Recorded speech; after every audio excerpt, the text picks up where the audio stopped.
also went that way. Hello everyone, and welcome to a very unspecial edition of Winds of Earrenia, our ongoing D&D campaign here on Bold Wolf Gaming. Well, not on Bold Wolf Gaming today. Bold Wolf Gaming if you're watching it on YouTube afterwards, but Twitch seems determined to ruin my whole weekend. We are locked out, and I can't even stream on YouTube because my Streamlabs is logged in with Twitch as well. But hopefully by the time this week comes up, we'll be able to get everything straightened out. So this session is pre-recorded. Nonetheless, it is still going to be unedited and sloppy like every other session, so don't have any high expectations in that regard. But we are never serious. We're going to push on through. At least we don't have to worry about the stream crashing like it did last time, right at the very end. And we're going to have some fun. So, no announcements because I have no idea when anyone's going to actually see this. So let's go ahead and just jump right in. Alright. So, when we last left off, the Regulators made their way into the final chamber of Cunningroth and faced off against the last living member of the original champions of the Fira, Quizmir the Undying.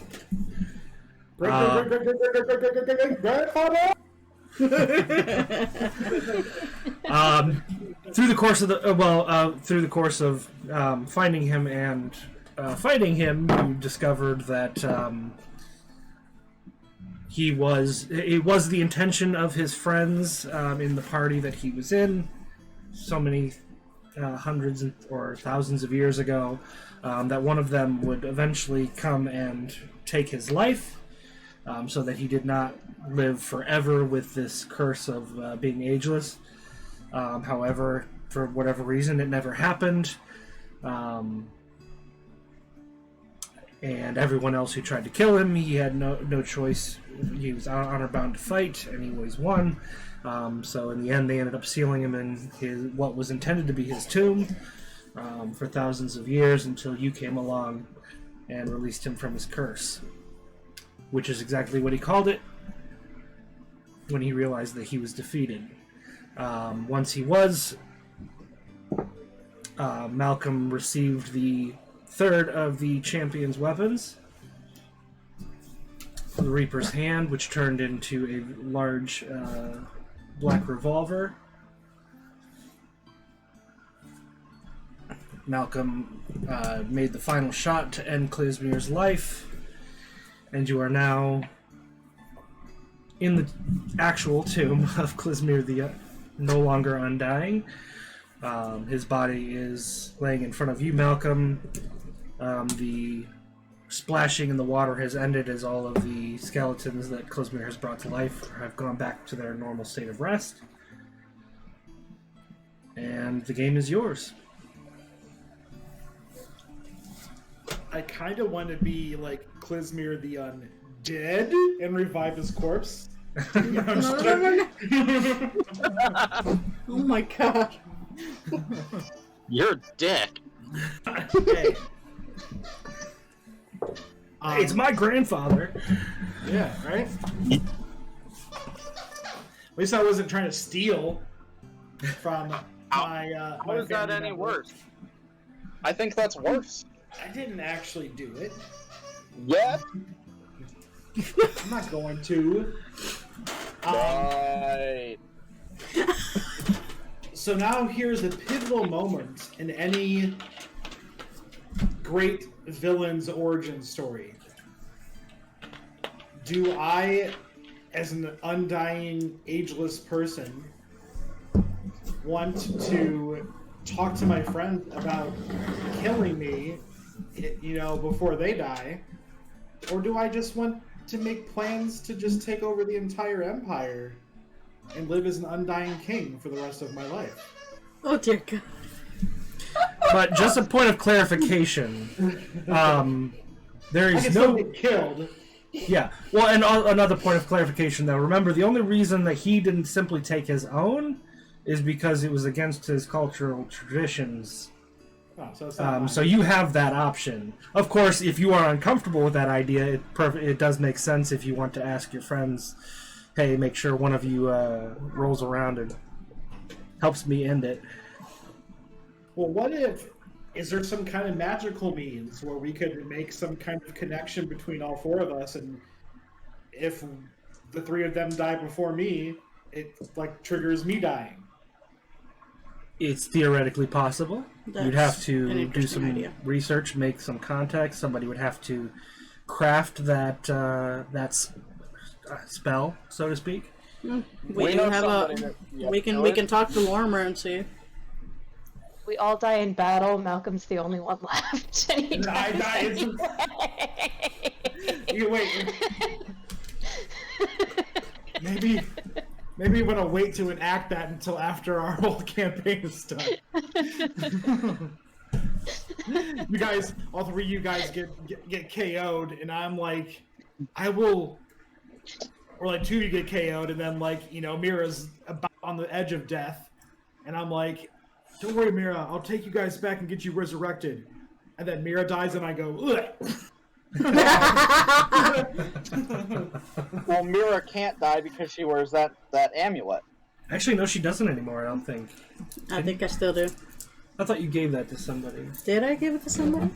Shall we just check? I thought I borrowed it and then I gave it back. Oh, that's possible. Yeah. That's a slight possibility, yeah. Well, I know she put it on somebody that was making death saving throws, and Matt allowed it. That Me. was for. Was it in the battle with Yeah, I with think Baba that Yaga? was the gauntlet, and I realized afterwards that was... It wasn't the it's an attuned gauntlet. item. It wasn't the gauntlet. I can't remember what it was. It but- was, because the T-Rex practically ate him and pooped him out. Yeah. Okay, then, Matt, I've done that twice then. The second time I did is when you realized I shouldn't have done it.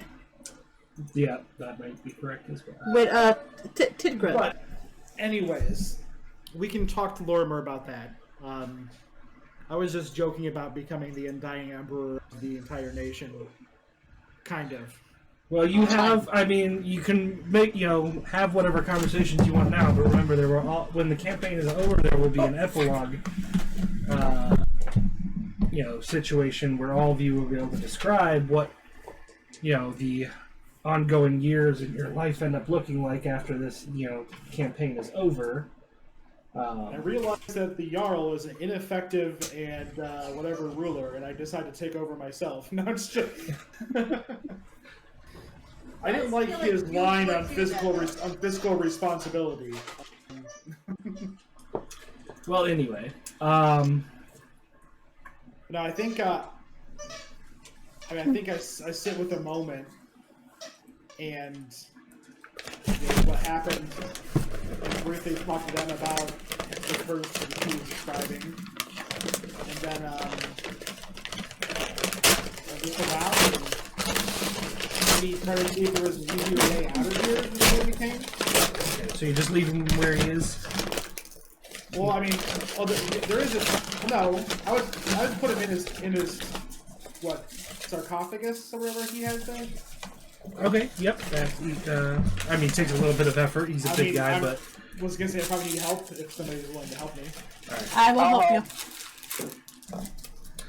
you. Is anybody searching him or anything?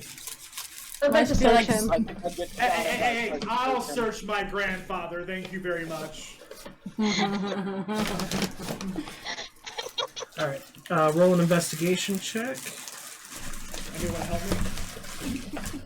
I've got a +7, so I'll help you.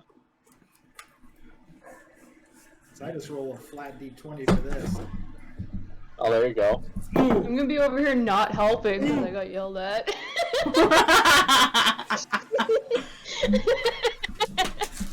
I'm surprised I found the Reaper's hand. Huh?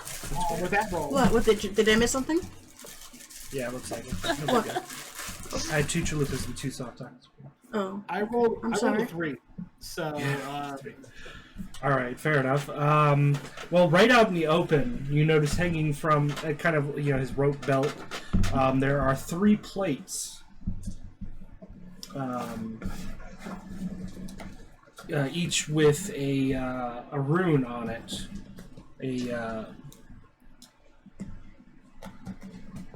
What people often refer to as mountain runes. It's the same runic language that's used, or runic magic that's used by both dwarves and Goliaths and several other cultures that were centered around the mountains. There's 3 of these plates hanging from his belt. I will grab them Um, and look at them with a magnifying glass. okay. The magnifying glass recognizes them as enchanted.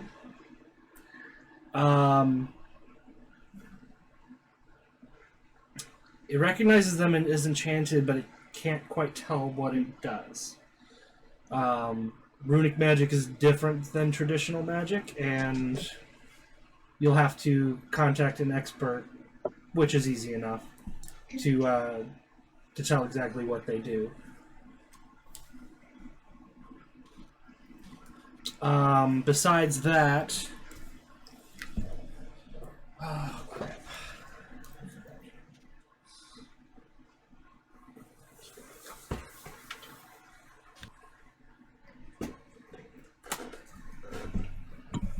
You guys see Nellie's new dog toy? Cute. She scrambled for that. She did. It's a hardwood floor, so she was a scrambling.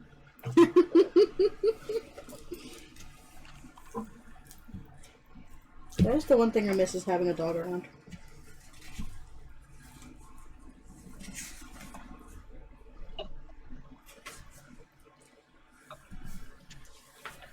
I occasionally miss not having a cat around.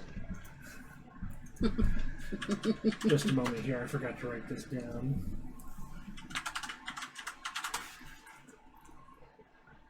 Most of the time, it's just when she's deciding to scream at me at 6 in the morning That high for no pitched apparent meow. reason.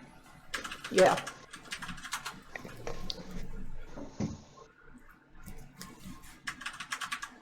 I look to see if there's anything I can do for her, and I'm just like, just be quiet. It's 6 in the morning. Leave me be. What do you want to be for Halloween, Nellie?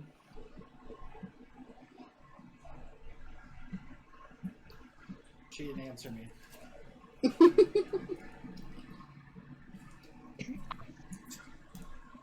Okay, besides that, you also find a pouch that has not been opened in some time. Inside is an amulet. It looks to be elven, or like ancient elven, in origin. It also appears to represent a deity that you're not quite familiar with, most likely an old wood elf deity. I'll show that to Jake and see if he recognizes anything on it. He's a wood elf, isn't he? Technically, he descends from sea elves, but I don't know. Yeah. based on the materials and everything else, and what you know about Klizmir, you're guessing this is probably a keepsake that once belonged to Mankalita. And she was one of the other camp champions? Yeah, she was Zuko's ancestor. Gotcha.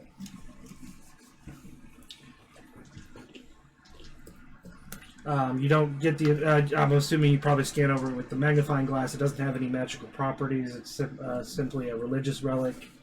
But it may be useful to the museum that. Oh, true. Zuko But I've got my sponsors. bow at, yeah. And that is all you've had. He does not have a lot of personal possessions. After being alive for that long, I don't blame him. So, you get him in sarcophagus, close the lid. What would you like to do next? I mean, I would say, do I happen to know what kind of like last rites that the Leviathans used to use?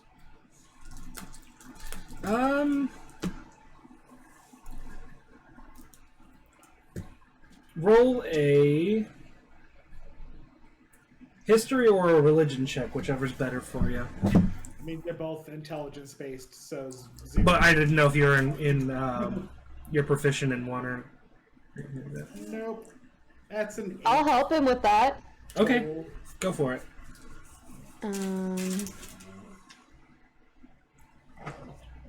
Hold on. Enough. Okay.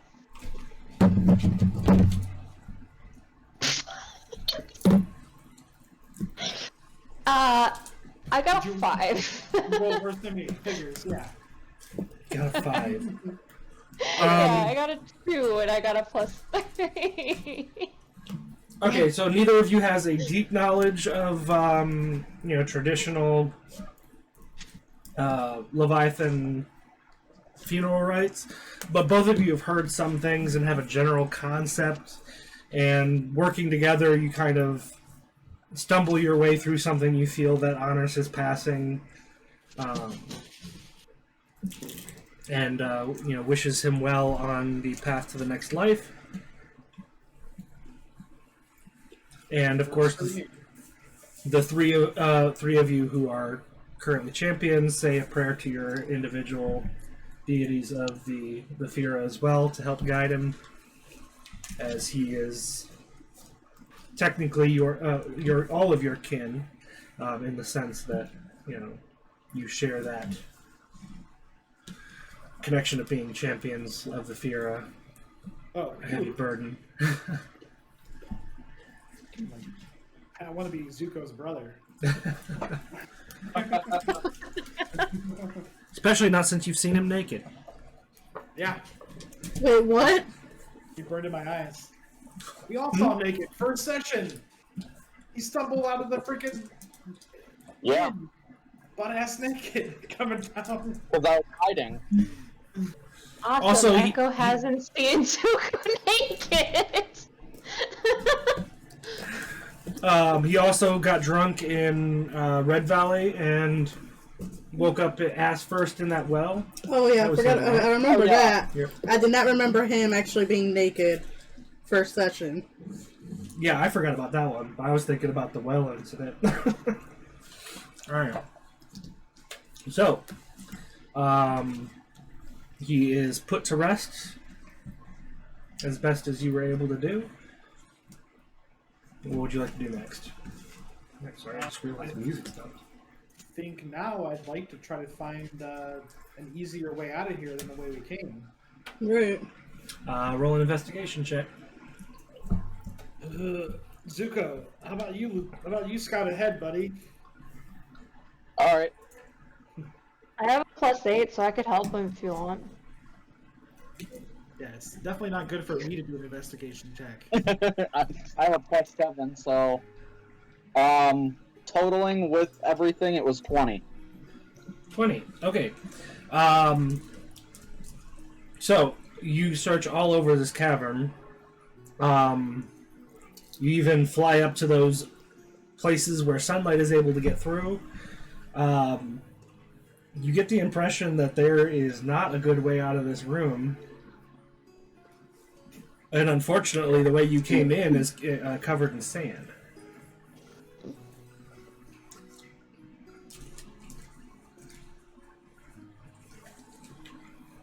How about that?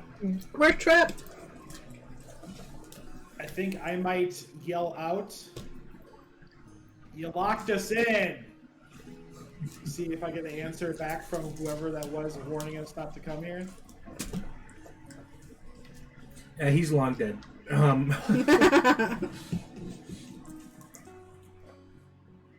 A fair bit of serendipity. Your scroll of message begins to glow in your pocket. I pull out my scroll of message. It is a message from the Jarl. Well, not the Jarl anymore, but King Vosser. Fucker had a coronation when we were gone? Oh, well, yeah, I guess you got a point. There hasn't been an official ceremony, but like he's not technically part of the Empire anymore, so he says, Regulators, I know you are dealing with important matters, but I need everyone in the Secret Council to meet in Palhas City, ideally in 2 days. Lorimer says you have a key to the lobby of his tower, and you can use that to get here quickly. I would recommend sending your ship to the Imperial City, so it will be there waiting for you when we get there. I forgot we made a key. Me too. I also did as well. So yeah, I'll send the Vox Caspa and tell Duskchin to head on back to Palhas. Jarl suggested he send him to the Imperial City. Oh, the Imperial QN, City. the capital city of the Empire. Oh dear. Really? That's what he suggested.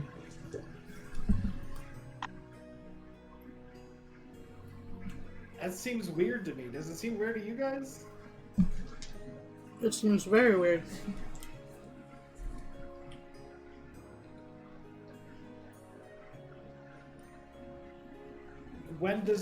I'll write back, when does the ship need to be there?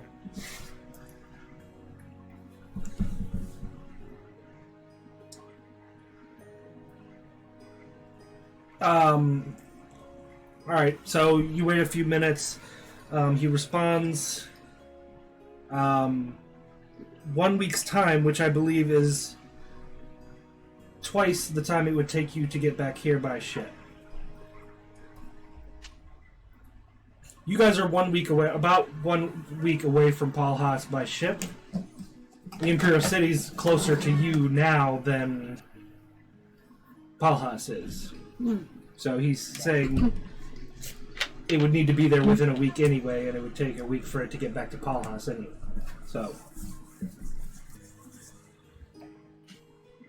when somebody writes in a scroll of message, does it show up on my end in their handwriting? yes. I think so.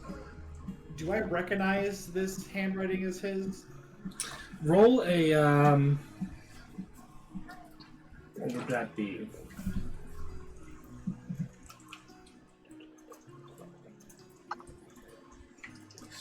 Insight. Keeping in mind as my I'm trying to think of what it is now. My background as a charlatan. Yes, I you have a can. forgery kit. Yeah, you can forge stuff, so you recognize a forgery. So yeah, use an insight check, and you have advantage. Do I have proficiency in it?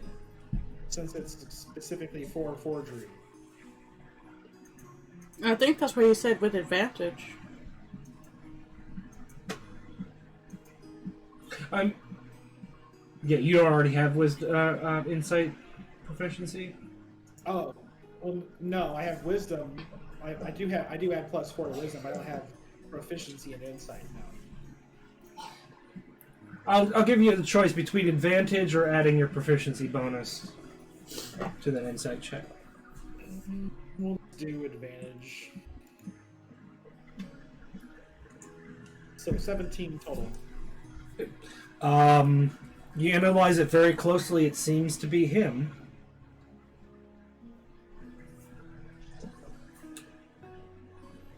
So yeah, with the roll like that, it looks like his handwriting.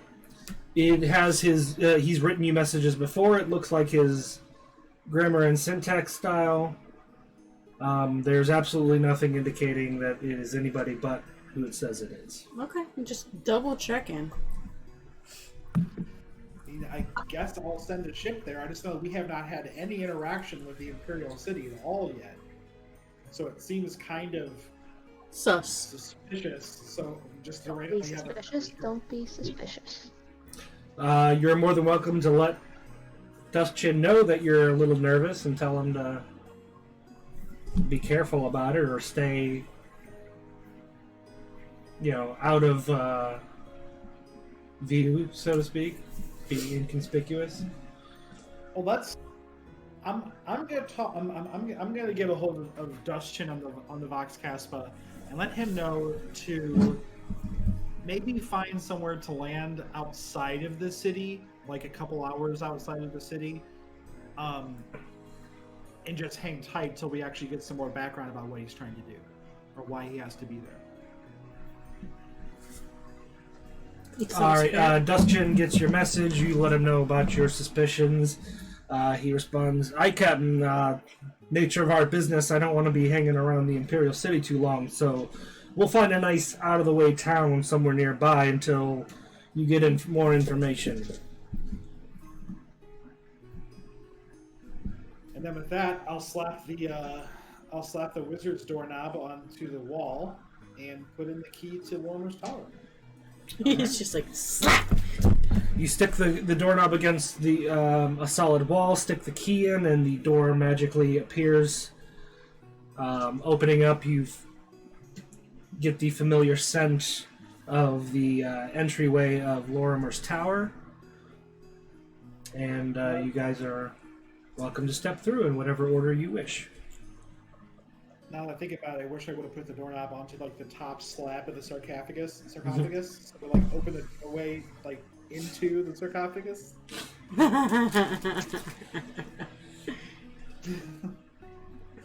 All right. What order are you guys going in? I push Mira through.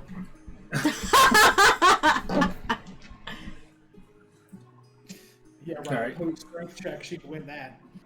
I'll go through first. All right. Malcolm steps through. Who's next? I'll step in behind I'll go. Malcolm. Then I'll go. Alrighty. You guys make your way through, finding yourself in the familiar, at least to those of you who've been here since the beginning, the entryway of Lorimer's tower. You enter through the door that gave you so much frustration because it kept looping you back through the front door. I decided to reminisce on that. I'm like, hey Malcolm, you remember how frustrating it was the first time to get in here? So you are on the upper level next to the statue of Death and the Celestial, I believe it was, on the other side. Oh no, the Wizard. He was a Wizard and Death. The hearth fire is going. The animated portrait of Lorimer on the side wall is snoozing in its frame. What would you like to do? Do you remember when we got the flying carpet from here? Oh, I remember. It's pissed off somebody ever since.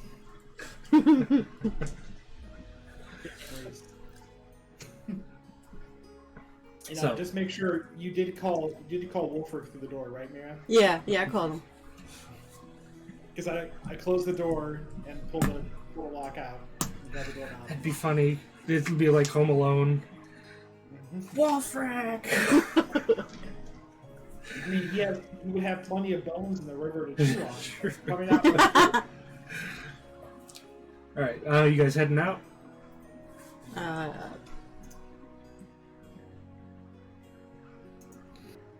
would say yes.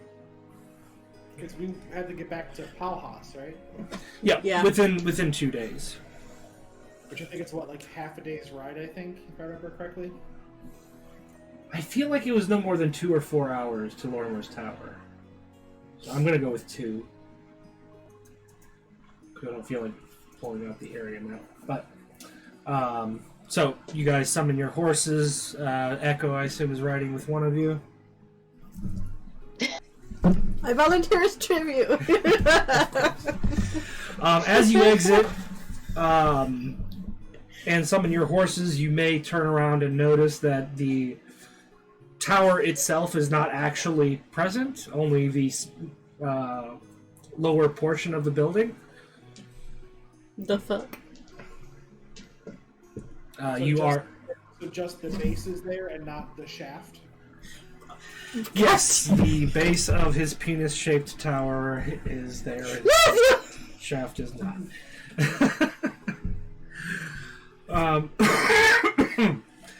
Forgot about that. How can you forget about it? Isn't that like up there? Yes, somewhere? it's still here. I forget that everybody thinks that when they see it.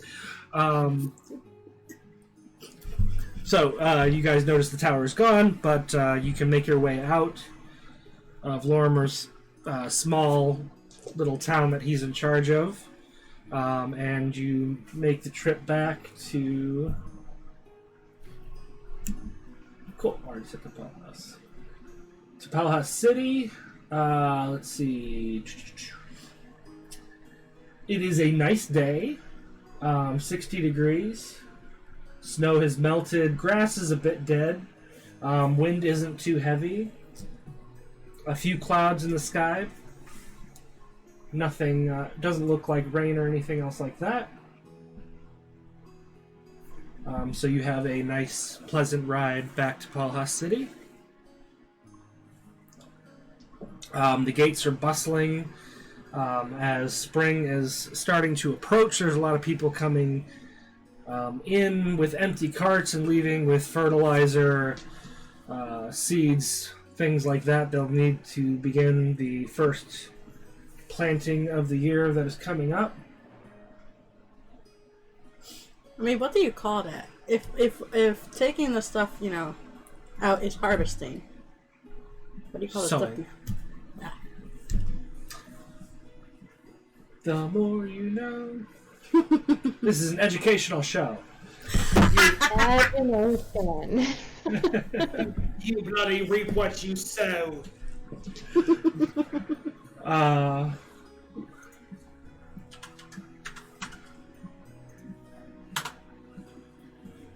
Alright, so anything you guys want to talk about on the way or do on the way?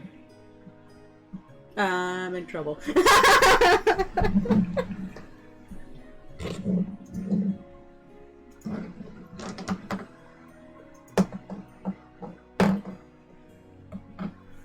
Is that a no? Well, I know Malcolm probably got a lot of hit points. I didn't hear what you said, Matt.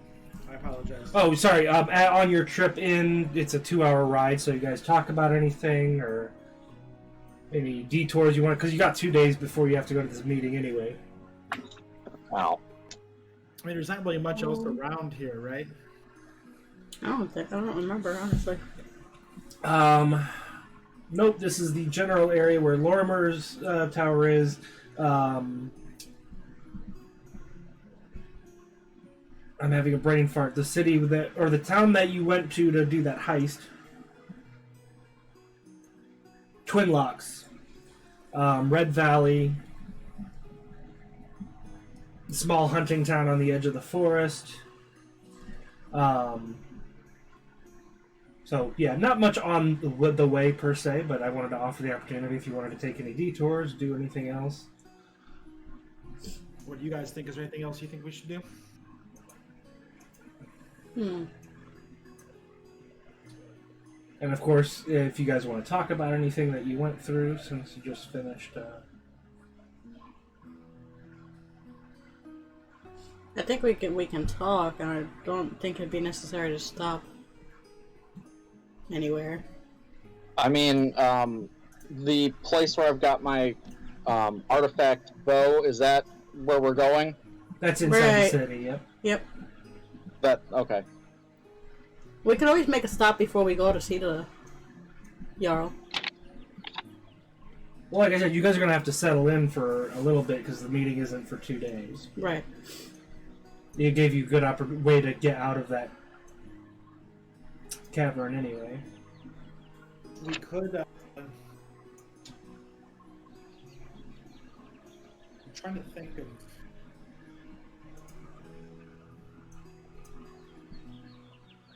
I guess we could probably maybe stop at. Is Twin Locks actually on the way, or is it just around? It's around the tower. I don't think it. Half It's an been a while hour since we've been to detour. Twin Locks. I can't remember what the heist was for. Oh, that heist. Zuko, was it Alaric? They got like critical stabbed in the back. That was me. Yep. No, that was Zuko. That was Zuko. Where he was like downing 2 potions at the same time while running. Oh yeah, I remember that. It's like going down memory lane. And then like we chased them down as they were like running away. Mhm. Yep. And that was another one where we killed him, and Matt didn't expect that to happen. Yeah, I expected him to escape. We have been flipping this campaign over for a little bit now. And then we had that staff that we still don't know what the fuck it really does or what it's supposed to be used for. Oh, the one that creates a gate to the portal of the undead. realm of the dead. Yeah. But we don't know what it was going to be used for, if there is use for. Yeah, you do.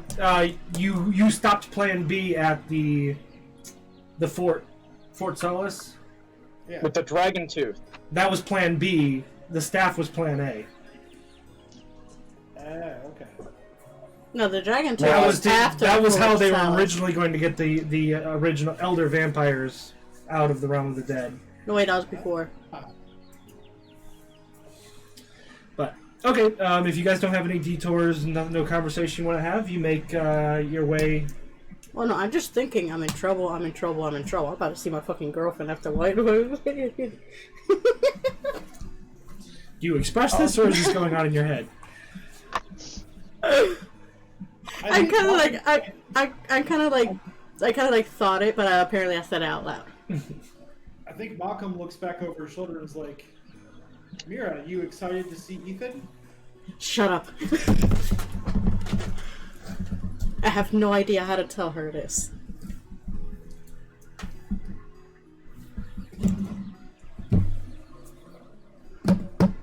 I'm just over here like, oh shit. Like, okay, I didn't mean to get her in trouble. Just sitting there like thinking, oh shit, I didn't mean to get her in trouble. Echo the homewrecker. Oh, no! I mean, it was Echo from Dollhouse for damn sure. Oh my god, yes! She was hot though. Was. Alright, so you guys make your way up to the city gates. Like I said, they are bustling. There's a lot of business going about as people getting ready for spring. Bit crowded in the streets. Do you guys want to continue riding your horses in, or Yeah. do you want to get off and walk? Okay. I'll walk. I don't know how people are gonna react to a horse that's made of blood walking around. I could be a real jerk. Oh no! You know what? Go for it. I'm going to use my mask of many faces and transform myself to look like the Jarl. Okay. Make way for the king! I'm just joking. I probably shouldn't do this, really. But it's very tempting to do it. It's your game. I'm not going to tell you no to anything. But you're the god of this game. Yes. A god that believes in free will. Make whatever mistakes you want. But are you going to put me in hell soon?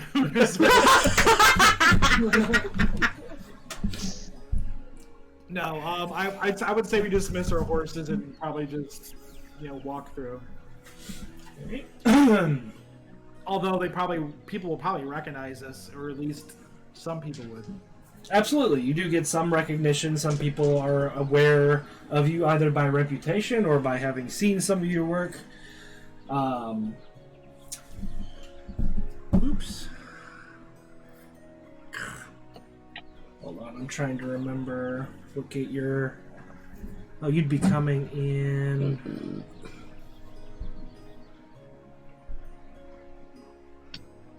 Oh, I'm moving it. That's what's happening.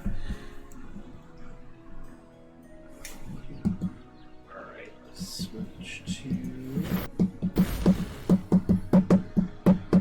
Alright, so you would be entering...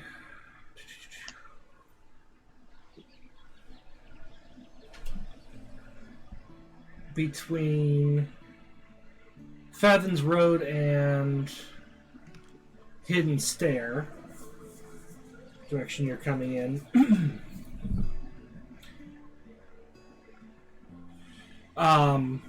So you said you guys get down and walk? Yep. Okay. Alright, so you're taking in the sights. You haven't been in the city for quite some time.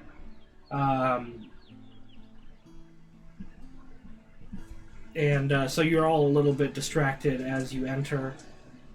However,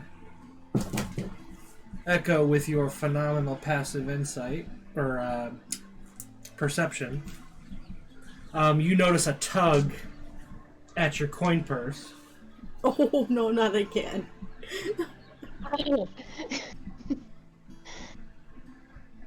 I'm sorry, what was that? Cece's. I got a 19 to passive perception. What's hers? Mine's plus 11. 21. Her passive is 21. Ooh. You are one perceptive biatch.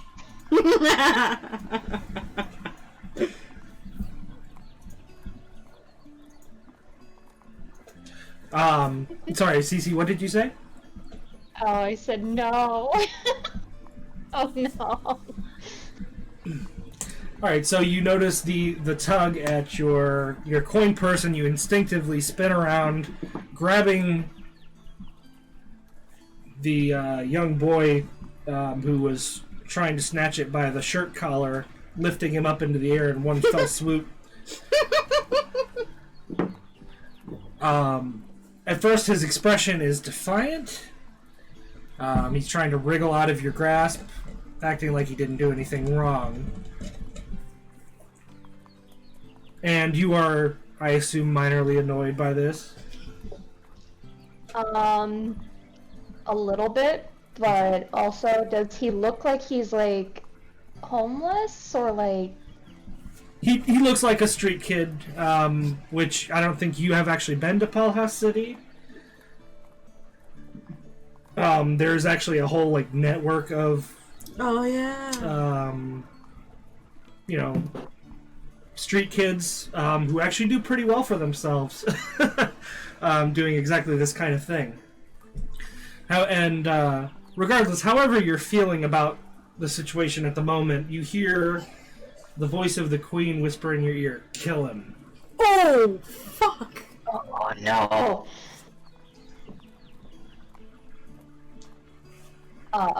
Well, I'm not gonna do that.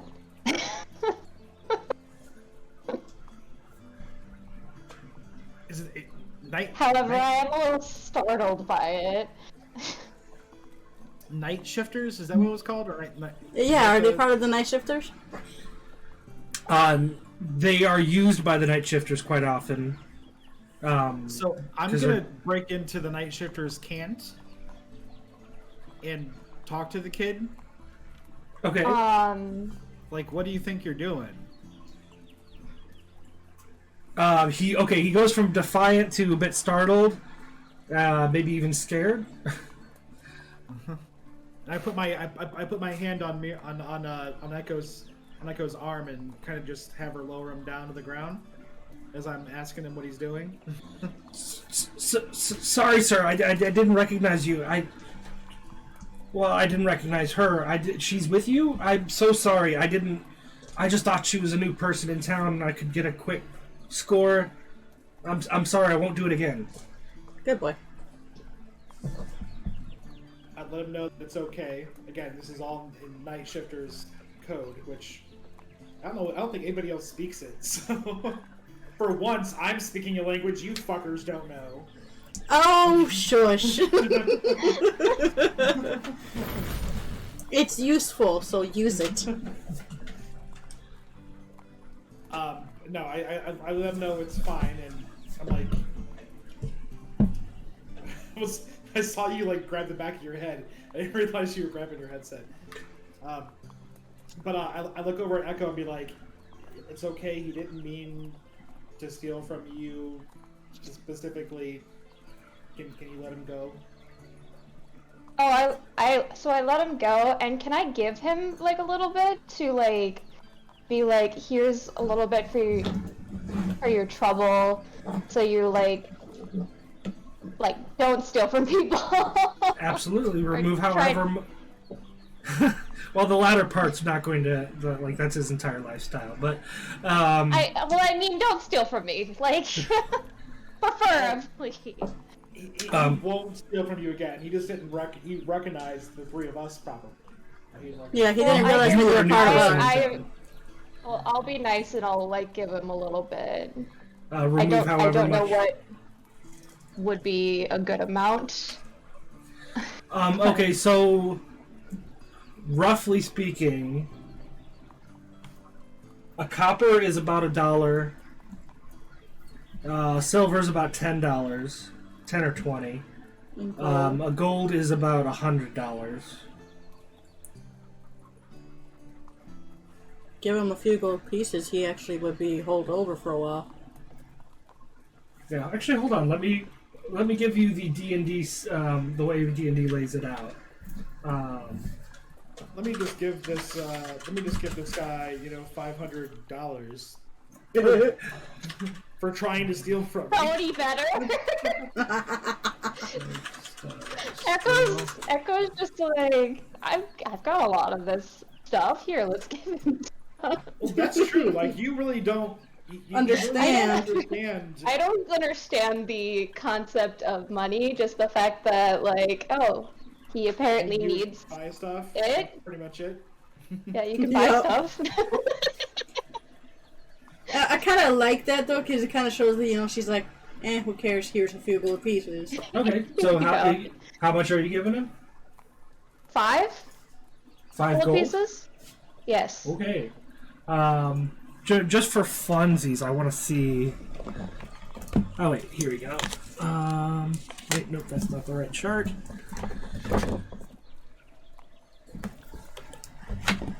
Where's the lifestyle thing? Oh, you give him. I'm sorry, how much? 5. 5 gold. 5 gold.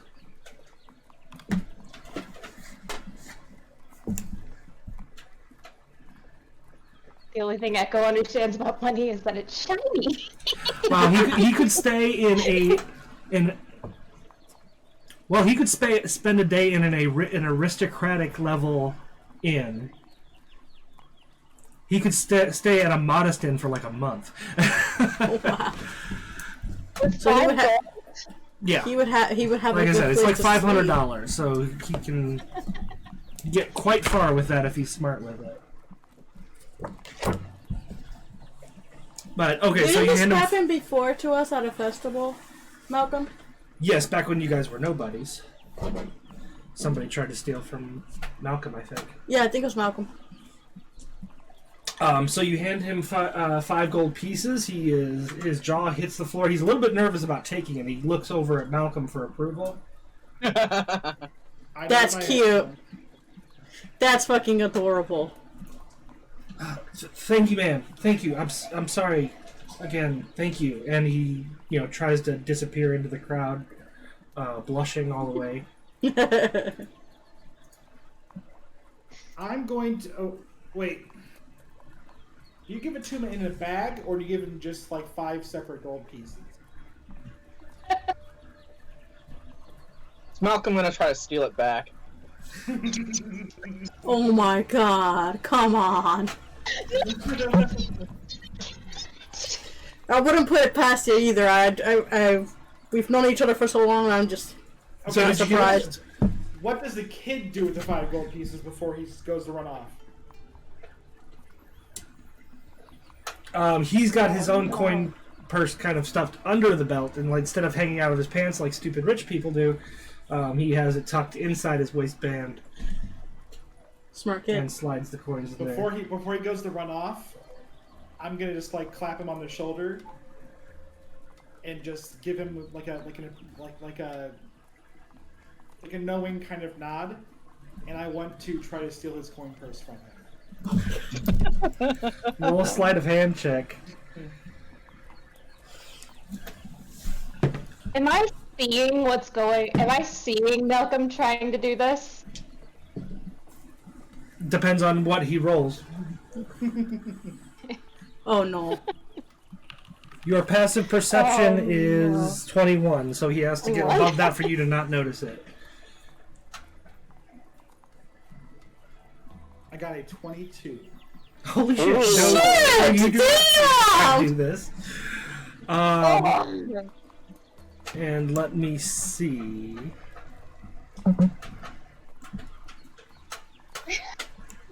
I can't believe you succeeded. Holy shit. Poor kid. I know! Oh. We're not done yet, okay? He got a 20, so for the moment he does not realize that you managed to snatch it back out of his. Wow. Oh my god. I'm still holding his shoulder. I'm going to take my other hand and pull up his coin purse and be like, that is how it's done, young man. And you feel- Oh.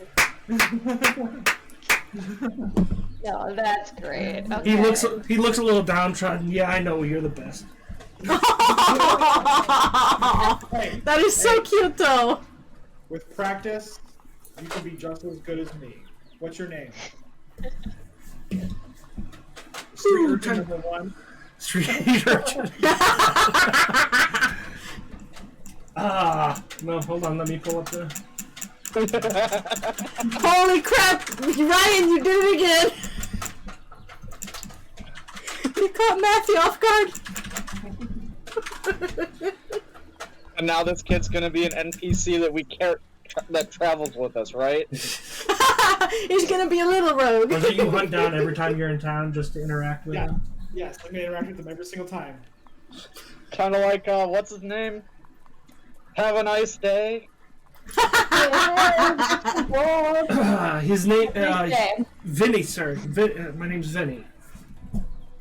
Villy, sorry. Switched cultures there. Villy. Villy. I was about to say, my cousin Vinny. Billy, you'll get better. Just practice, just not on us.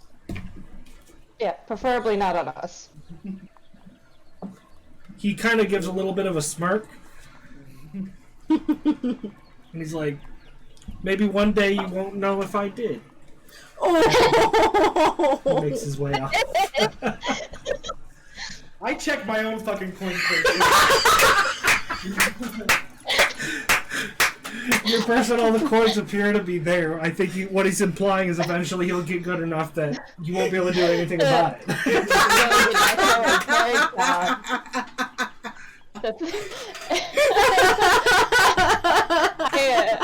Echo Good job, dear. Steve is very proud.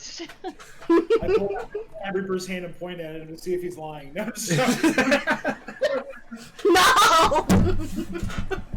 No! Alright, so you guys are in town. what time of day is it? It is currently... I It told is- Malcolm that was a good thing you did, and I give him the things that I stole. It is The what 3 in the now? afternoon for the moment. She said In the afternoon? Yeah. I was like, oh. Or I told Malcolm that was a good thing that he did, and I say I feel like you deserve these, and I give him the jewels I stole from. Oh! I grabbed this pouch of stuff and I'm like, I look over at Zuko. I'm like, didn't you put this back? I did. Look over at Echo. I'm like,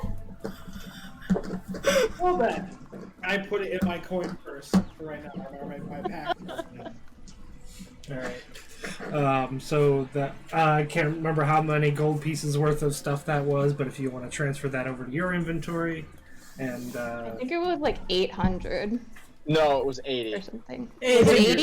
Yeah, it's 80. It was something with an 80 gold. 80 gold. it's in your Yeah. inventory. I remember I saw you put it in there.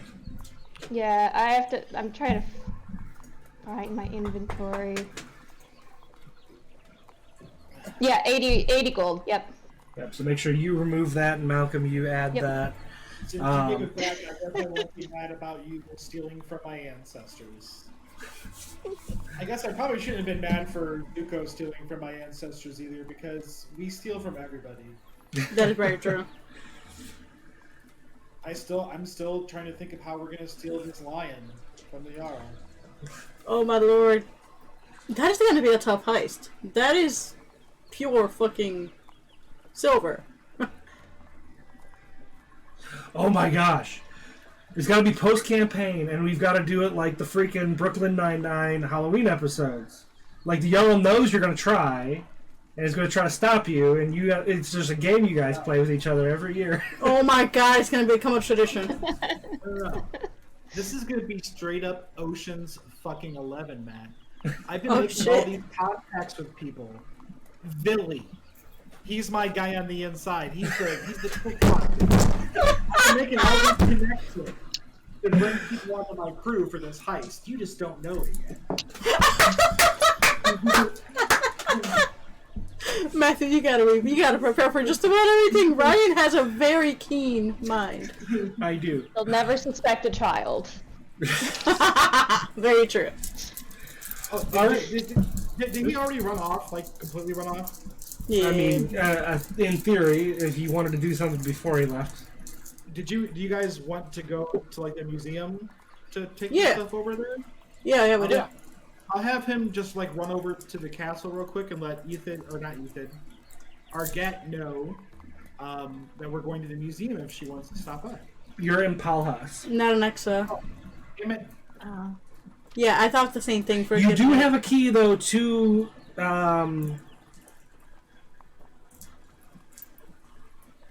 To the house? Clambach's estate, so you could stop in and grab her if you wanted to.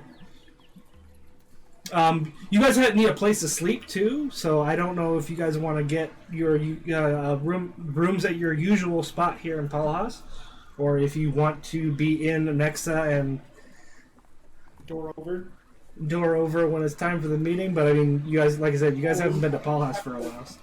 We'd have to door over to. Well, I guess we could just leave the door open. I guess.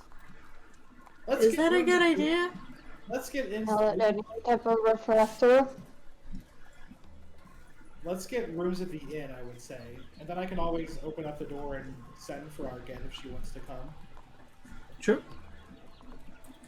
And she could stay in the inn in Palhas.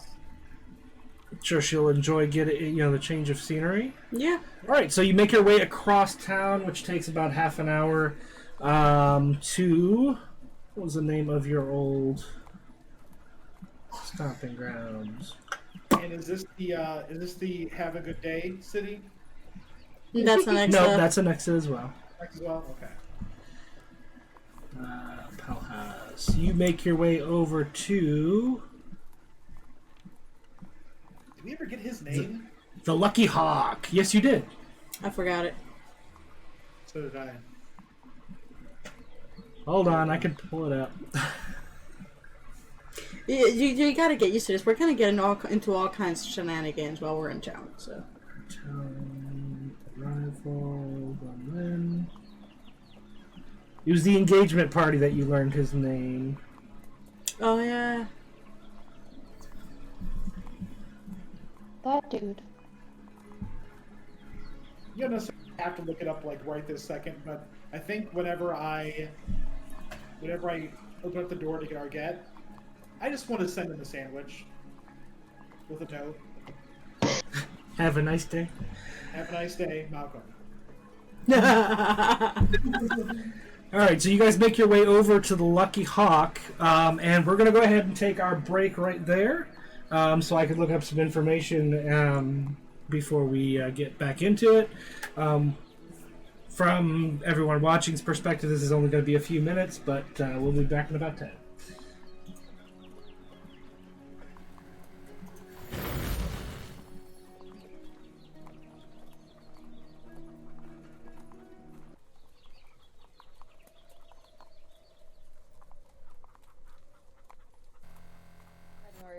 Is it okay that I'm eating? Alright, and I'm back, since everybody else is too good to leave the table a break. You didn't answer my question. What? Is it okay that I'm still eating? Yeah, it's fine. Alright, so. Why does the music keep stopping?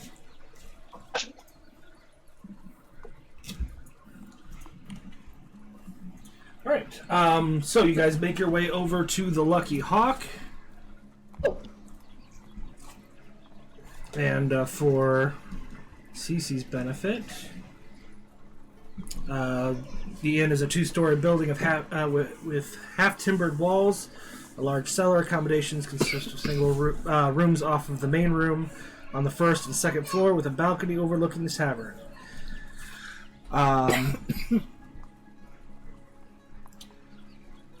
So you step into...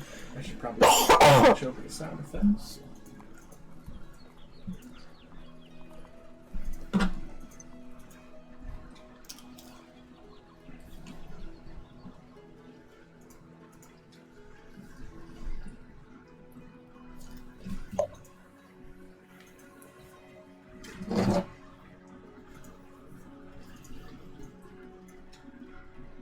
There's a decent-sized crowd in there at the time. It is just about drinking time for most people.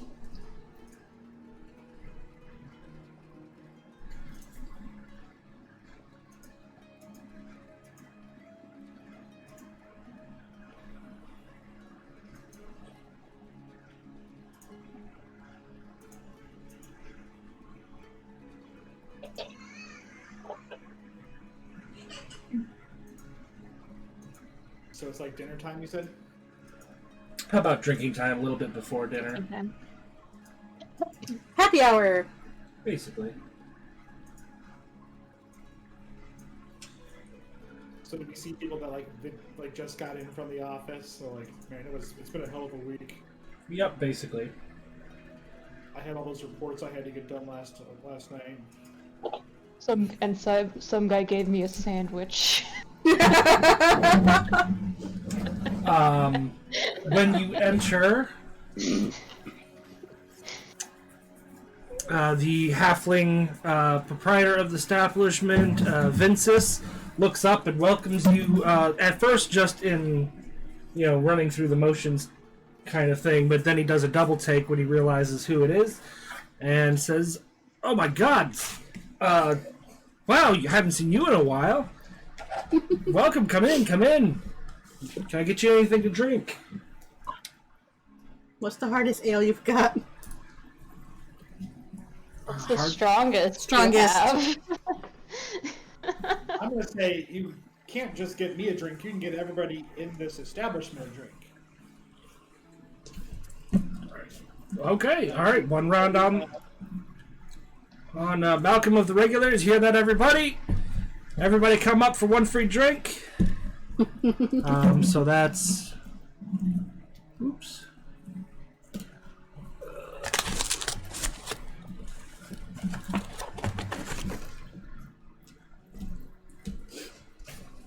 All right, we'll say with the crowd that's in there right now, that's going to cost you about 10 gold.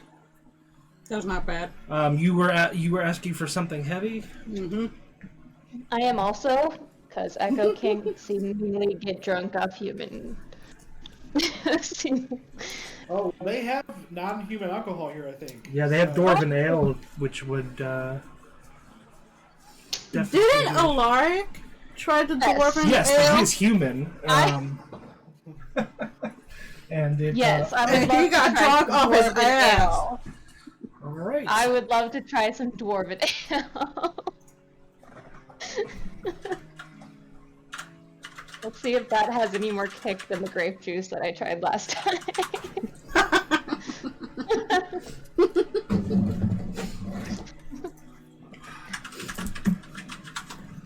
Is the name of the ale Downey by the river?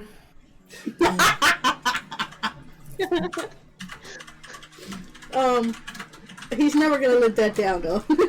He's gonna keep saying it now. The fact that I accidentally drank a cup with Yeah. Oh, Yeah. no. Check Facebook.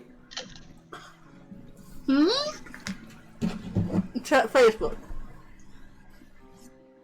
Facebook Messenger. Oh no.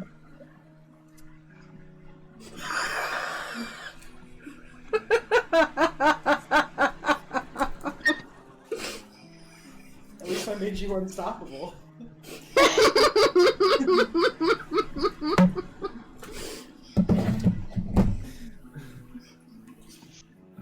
Down to unstoppables.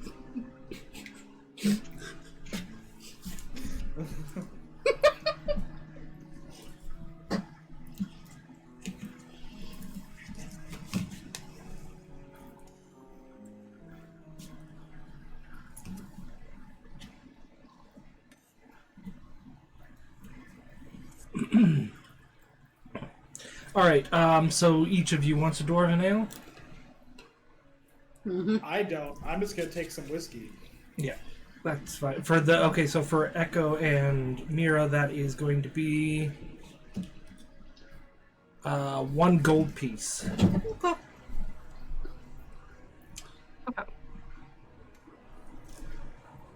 I mean, Malcolm bought the whole establishment a drink, so I'm part of the establishment. Yep. So you get free drink. I was just saying for them because they're buying something heavier. I kind of need something heavier. I'm gonna have to talk to my girlfriend. Mira, I need you to make a Constitution saving throw. Okie dokie. Zuko would take the free drink. Yep. Okay. Where's my saving throws at? Okay, I see it. So +2. So that was 1 gold, right? Yep.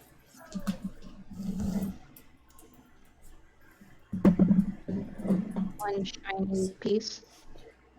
19. Okay. You managed to not let it completely, destroy Inebriate your my mind. ass. But you get drunk very quickly. In this case, Echo, you actually do manage to get a pretty good buzz going with this, Yay. unlike normal human alcohol.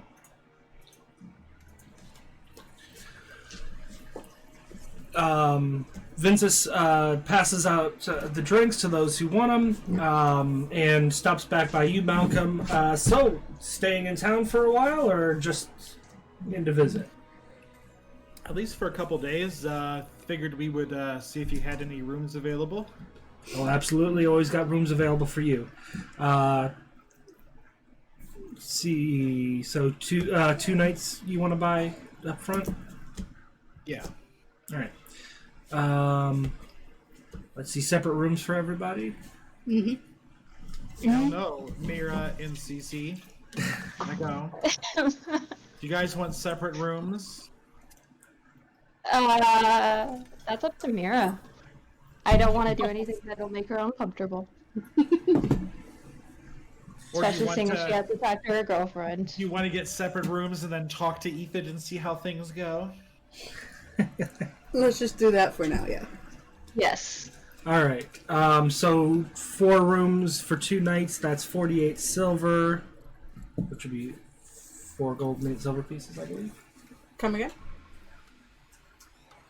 Is everybody paying for their own, or Malcolm, are you covering? I don't know how that's working. I'll cover it. Okay. Thank you. Thank you. I will ask him though if he has like a suite, like the nicest room of the inn for me and Ethan, or for me and Arget. Oh, okay. You want a suite, then minus 12. I got Ethan in my brain because I keep looking at Mira. Why do I feel like Malcolm has the attitude of, I'm gonna tattle on you? All right. Well, I'm gonna tell. our premium suite is 8 silver pieces per night. I'll just give him a gold piece. Call it even. Thank you as always. This is why you're one of my favorite customers.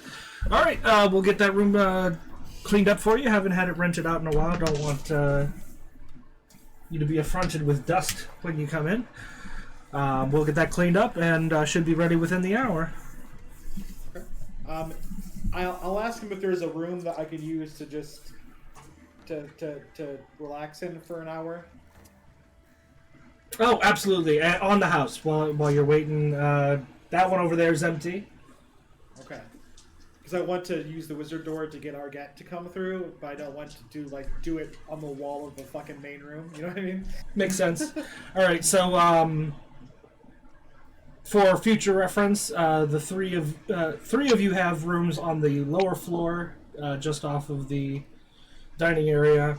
When the room is ready for you, excuse me, Malcolm, it will be on the upper balcony. So you heading out to go grab her now? Yeah, I figured I would maybe see if one of them wants to watch the door from this side as I go through.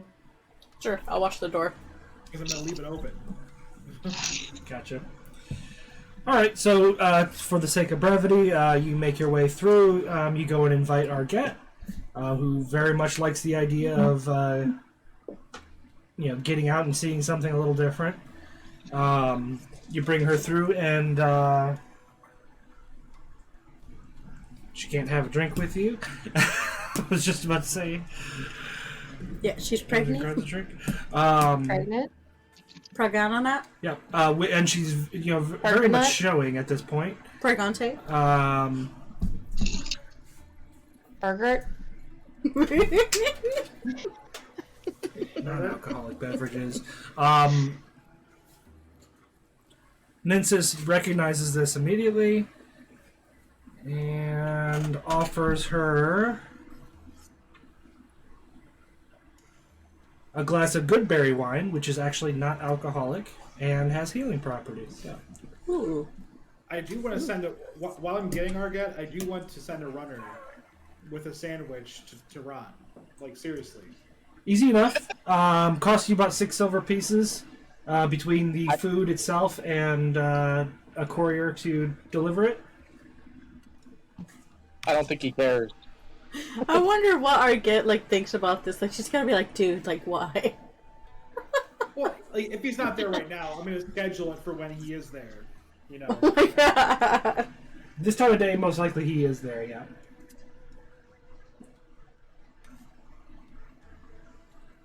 And he knows who I am, so when he sees Malcolm, he'll be like, "That son of a bitch got me." And I can't throw the sandwich at him now. Arget asked, "So, this man's quite old. What are you going to do when he dies?"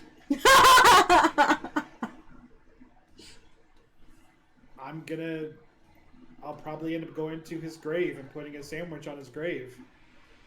Telling him to have a nice day. Every year, on the anniversary, the first time I saw him. All right, I just wanted to know if you were going to be petty for the rest of your life, or just until he was gone. I honestly don't think it's petty anymore. I think it's a thing that we both enjoy doing to each other at this point. It's become something larger than just the two of us.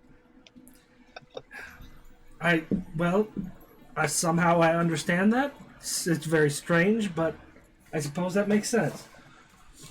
Well, shall we get going? Yes. All right, you make your way back into the tavern. By the time you guys, she gets her stuff together for a couple nights away, your suite is actually available.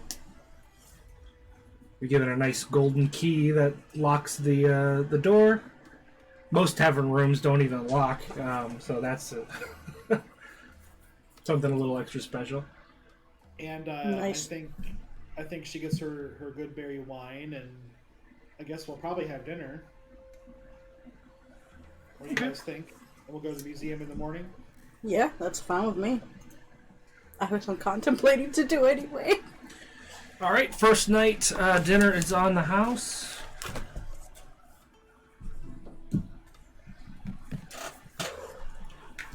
Ooh.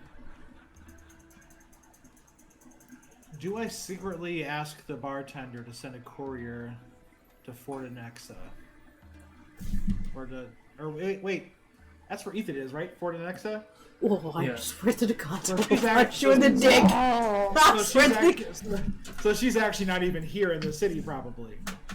She'll You're probably be not. arriving. She'll probably be Yeah. arriving the day of the secret meeting. Most Never likely. mind. Oh, thank God. If we were in Anexa, Mira, I would have sent her a messenger forging your handwriting and being like, No! I will punch you in the dick, I swear to God. You've got a swift punch coming towards it. I haven't done any forgery shenanigans yet, so it's gonna happen. God damn it! Why'd you gotta be me? All right. Again, I don't want to skip ahead with and disallow opportunities here. Any role playing to be done for the evening? I asked Arget how she's doing. I'm beginning to feel it. I know we still have some time, but it's definitely starting to wear on me a bit. But I think this outing will be good for me. I think I've been sitting around too much lately. That makes I think sense. it'll be good too. Plus, I feel like we just get small, brief windows of opportunity to spend time together, and I want to spend as much time as I can with you. I appreciate that. I was informed that there was going to be a meeting and that it would be over here. I didn't think I was going to get the opportunity to see you this time. So thank you very much for inviting me out. And the rest of the playing will be in the bedroom. Giggity giggity. Giggity git. Echo is really enjoying the buzz and I decide to order another dwarven. Okay. Oh dear. Make sure you remove another gold piece from your... You're gonna drink that? Let I me want find. nachos. I want like a whole plate of nachos. The bartender looks at you a little warily when you order the second one, because most people can't handle one. Looks you over and realizes you don't look like you're even quite drunk, and figures it's probably safe to give you another one. Malcolm, if she ends up getting crazy tipsy, can we play a trick on her too, like we did Alaric? Oh yeah, for sure. It's going to take quite a bit to get her to that point. We might get her to that point. I mean, we can try. All right, exactly how many of these do you buy before bedtime? While I Echo's mean, drinking how that much one, would it take to get? How much would it take to get? Yeah, how much would it take for her to actually drunk? get... Get blackout drunk? Yeah. I'd say you'd have to start making Constitution saving throws after 4. while she's- Okay, then I'd buy 2 more after that. Okay, go ahead. While she's drinking that one, I'm gonna buy her the next one up. Like, Wait, so do I remove the next 2 gold pieces or not? yeah, I think I'm so. gonna remove one. I'm removing one for mine. You remove one from yours. Okay. It isn't Wait, the regulators. Malcolm, but I roll a was- sleight of hand check. A sleight of hand check. Yep. Okay. Oh no. Matthew, it isn't the regulators without us cousin shenanigans. That's a 19. Okay. Ooh. Oh. I'm not going to let you use your passive perception here, Echo. Roll a perception Yep. check with disadvantage. Okay. And what's disadvantage again? I forgot. Roll twice, take the lower number. Okay. And around this point, I'm not drinking the dwarven ale, I'm drinking just regular ale. 'Cause if I take a second one, I'm gonna... Hold on. Okay, so what was it again? It was perception? Yeah. Okay. Okay, so, well, I rolled a 1, but my perception's 11, so it's a 12. Okay. So, Malcolm, you actually, while she's just about finished with her second one, you managed to switch out the previous drink with the third one. So she doesn't even realize she's on her third when she starts drinking it. No. Yes. Or sorry, fourth, I guess, because fourth drink. So Constitution saving throw. Please fail this. Be rude.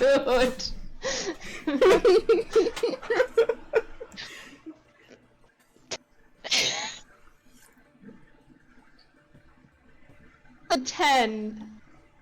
Yeah, that's not going to cut it. Yeah. So Nice. you are officially drunk. Your intelligence and your wisdom score are essentially 0.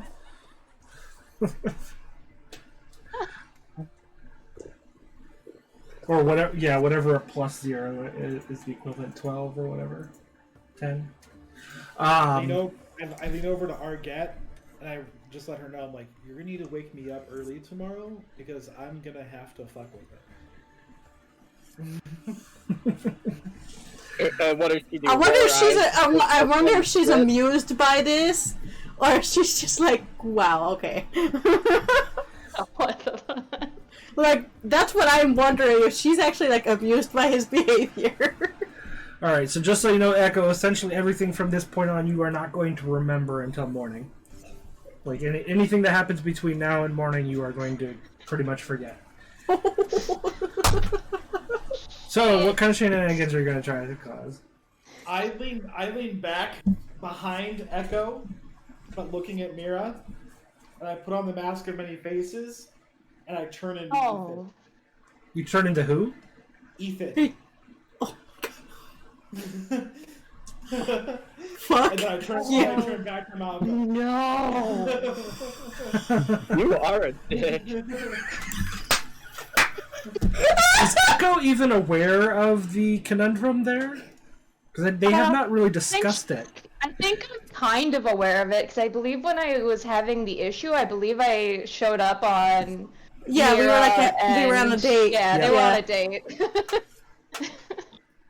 So I'm just hoping Ethan's aware. okay with it because Also, though, I'm going to leave this up to you, Echo, what the cultural norms were in your part of the... yeah, Matthew, I'm Pharaoh? gonna need help What? Oh, adjusting this again. I can't breathe. Fey realms? Oh, everybody be fucking in the Fey realms. Let's be real. How do we fucking? Do you need me to do it now? Either that or help me take it off.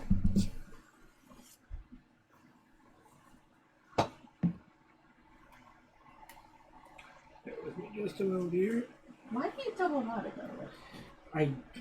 I guess that's just the only way I know to get it to stay. Who else besides Ethan could I turn into to really fuck with you? Oh, dear. Why don't you go With ahead and Mira or with just- Echo? Don't worry about the knot there. Oh my god! Like, oh no, that would be mean if you did that. I was gonna say you could turn into the like Oh, what does the queen queen look person. like? It Do I looks know like what the queen looks like? Echo. Looks exactly like Echo. Except, dark, shadowy, evil Yeah, looking and... dark, shadowy, evil looking. Did Echo describe her to me at all? Whenever I we were believe talking so. before? Yeah. Yes. The way think she I- saw her. Do you think I would be able to use the max of many faces to do a vague approximation of that? Yeah, I think you could pull that off.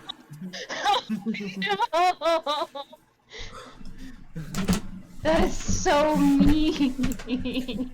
Alright, Echo, what do you do? Well, I'm not doing it yet.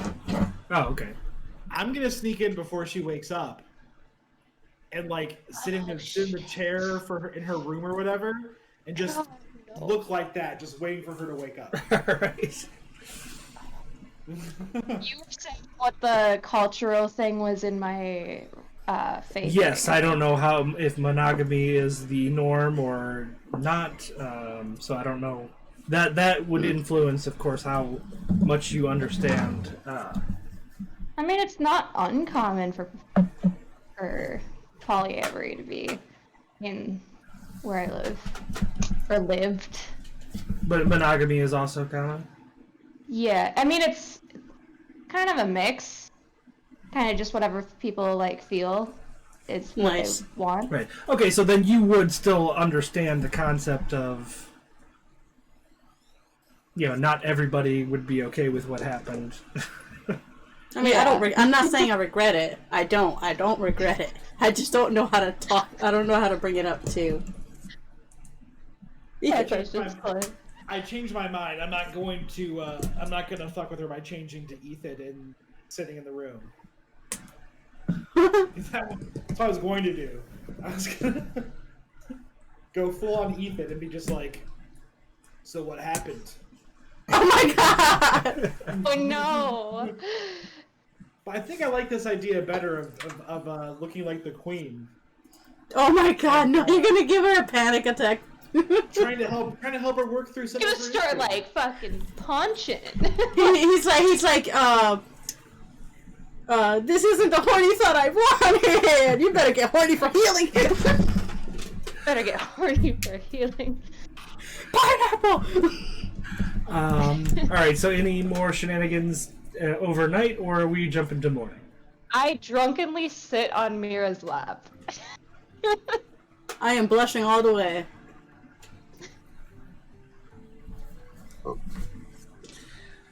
Arget looks like she has no idea what's going on, but is enjoying herself nonetheless. I do try to make sure that she feels, as part of the group as I can make her feel. It seems successful. Awesome. But I'm gonna help.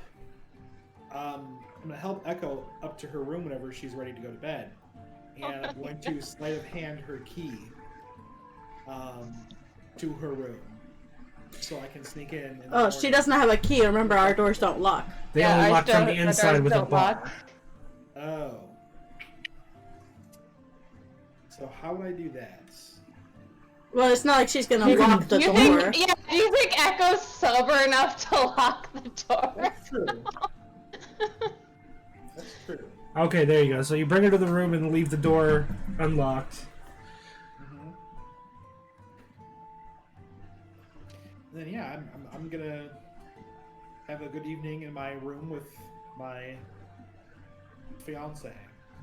All right. Following morning, a couple hours after dawn, you all awaken. Echo, Malcolm, you snuck it back into the room, I assume. Yes. All right. What are you? You're doing the queen. Do we want to do that, or do we just want to take all of her stuff and not let her know what happened?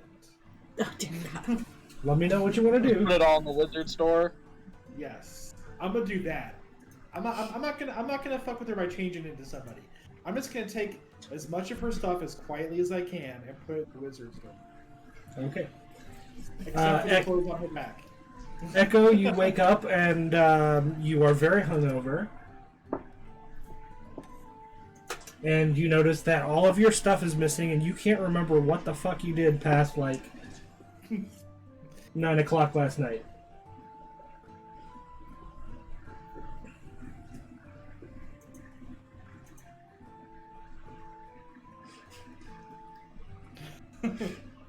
Well, I go and find the group and I ask it. I'm like, what the heck happened? What the heck happened last night? As you all are getting ready for breakfast, you see Echo kind of half stumbling out of her room, looking around trying to figure out where her stuff is. Did Malcolm tell us what he was doing? Oh yeah, I came back and told you guys at the table. For sure. But I did give Mira a look like, don't you ruin this for me. Oh, I'm not. This is great. Alright, so Echo, what do you do? I asked them what the heck happened last night. My head's pounding. What happened? And all my stuff's missing. You kept saying that you couldn't get drunk and you kept drinking. Oh no. How bad was I? Well, all I saw was you sitting on Mira's lap for a minute. But Shit. you were a bit tipsy and stumbling around. Where'd all my stuff go? You gamble that away? Well, all your stuff is missing? Yeah. That is not good. Did you leave your door unlocked?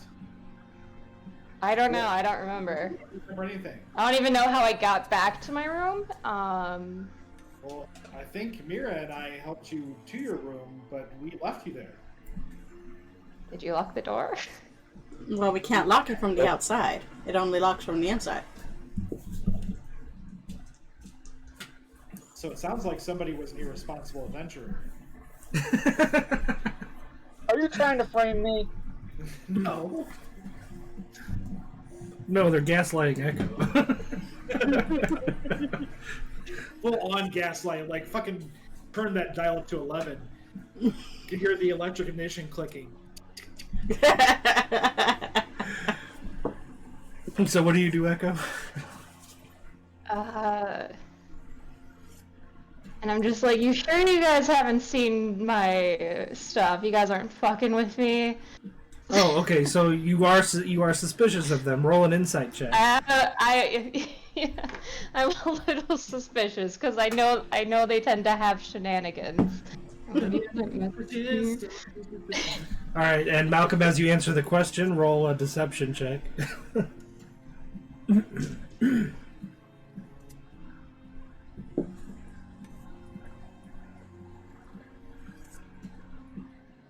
Me. What'd you get, Echo? 20. 20. What'd you get, Malcolm? I'm putting it in the Facebook Messenger chat. Oh my god, no!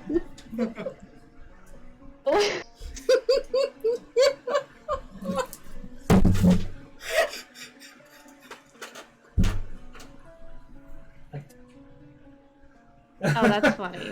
That's hilarious. I thought it was super high. And I was like, So Malcolm, as you tried to confirm that no, you're not messing around with her, you are not able to keep a straight face. They burst out laughing.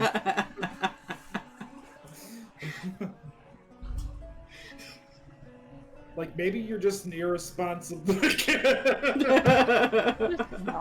Oh, it's in the loser's store.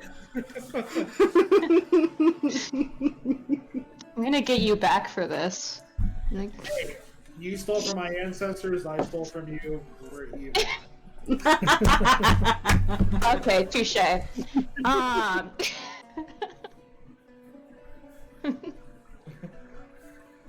Yeah, your stuff's in the wizard store. We'll help you get it out before we head out for the day.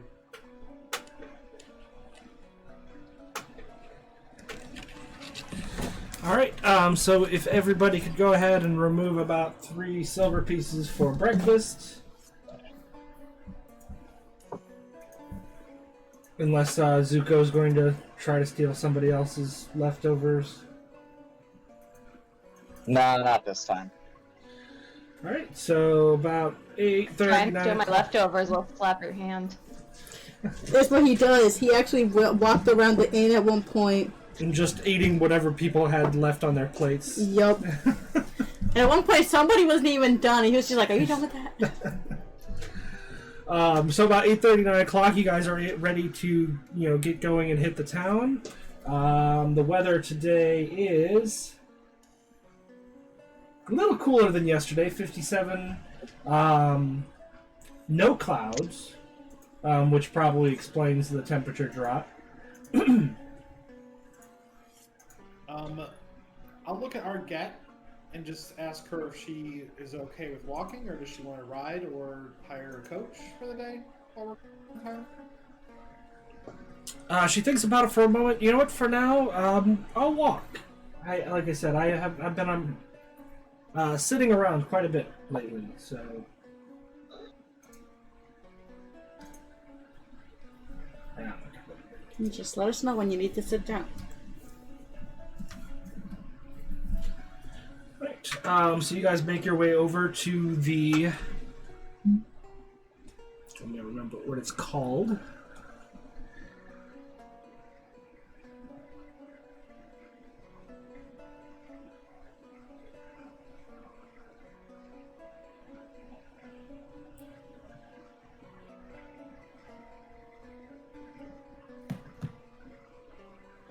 Elfardine Museum of Culture and Artifacts.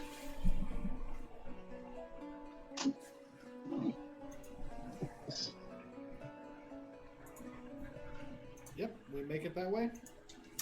All right, so you make your way up to the building that looks like it is made up of a set of about 7 hexagons placed around each other. Entering the museum, you get that familiar muffling effect of the thick carpets and the drapes on every wall. But this time it is not quite as quiet inside. There's actually a decent little crowd meandering through the various rooms of the museum.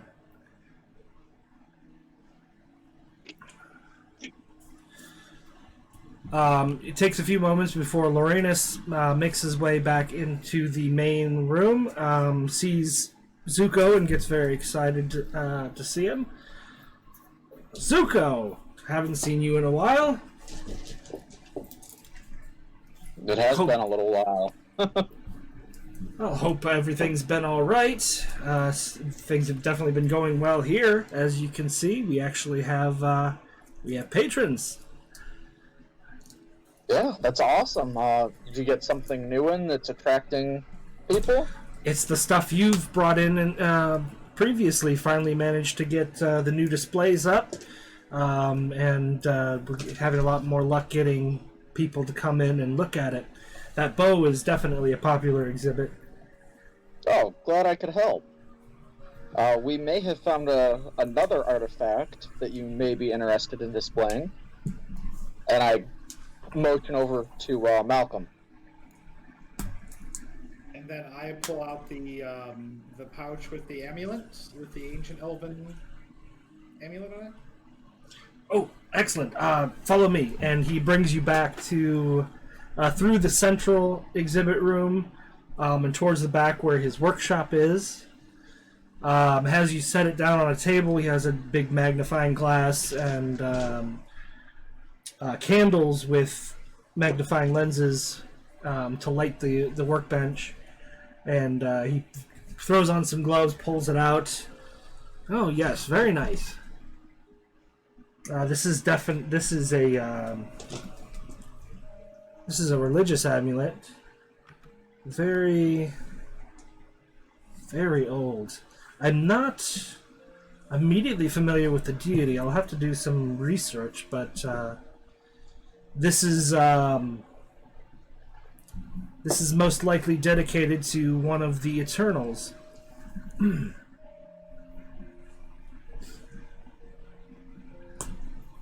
Matt, is that something that Zuko would know about? All of you probably have some vague recollection of that term. Especially on Creomond, most of the most popular gods are the Valakor and the Orion, which are, as you now know, people who ascended to godhood after receiving a piece of the Heart of Eldath and dying with it. The Eternals, humans don't really have any, but the Eternals are members of the original immortal species on this planet, who eventually did leave this plane as the era of mortal rule came to be. So they're essentially, when they left the plane, they themselves were at the same level as the ascended gods that came later. So before most of the Orion and the Valakor came to be, these were the gods that were worshipped by the mortals left behind. Of which there are, almost uncountable of them. So it's a little harder to oh yeah, I know who that god is. That would be why he needs to do some research. Makes sense for me. Well, this is fantastic find, and in very good condition considering how old it clearly is. How much do you want for this? I'll leave that up to Zuko to negotiate, since he's the one that has the existing relationship with this place. I thought that I won't say gave, but lent the bow to him to put on display. Correct. That's how I remember it. But I'm assuming. But he's always offering to buy as well if you want some sort of compensation for the artifact itself. Well, I would think that was a family heirloom for Malcolm, right? In an essence, kind of. Yeah, and in a sense, it could also be an heirloom to your family because it would most likely belong to Mankalita. Yeah. I mean, let's just say, I don't want anything for it. It'll still be ours, but you can display it however you feel works best for your establishment. He gives a grateful smile. You're too generous, Zuko. All right, well, we'll definitely put it on display as being loaned by the Mousebane family. However, let me go ahead and get you something here. And he pulls out a pouch and tosses it to you. You immediately recognize the feel of coins. That, I believe, is a fair share of our increased business over the past month or so. Well, it wouldn't be a month for him. The past few weeks, since you've added items to our displays. So there's your cut. Awesome, thank you. So that is 200 gold. Alrighty. Which, based on the prices that you saw he's charging at the door, that represents a lot of people. Yeah. Because he's only charging 2 silver pieces per person as an entry fee. So. All right. Well, fantastic. I will do some research on it, and the next time you're around, I'll let you know what I found out about it. I don't want to put it on display until I know exactly what we're looking at, but it's going to be a fine addition. Very welcome. All right. Well, I have added a few small odds and ends, nothing quite this impressive, but if you want to take a look around, your visit is on the house. And I see some new faces that haven't been here before, so please enjoy. Thank you. So how long do you guys stick around the museum looking at stuff? We've already seen it, so we would just kind of take a quick walk through, point out the stuff that wasn't there, I would guess. Well, Echo and Arget have never been here, though. Yeah. So, do you want to give them time to enjoy, or? Yeah, for sure. Give them time to enjoy. If they ask questions, I probably know some of the lore in the background, and I'd be like basically a personal tour guide. I kind of nudged Malcolm, and I was like, he called Zuko generous.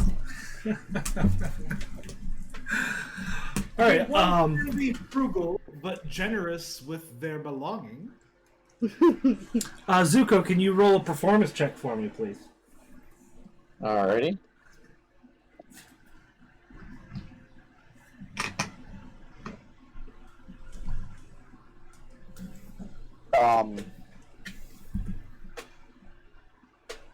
Oh, okay. 11. 11. Okay. So you give those in the group who have never been here kind of a guided tour. Hold on, I'm trying to find the original.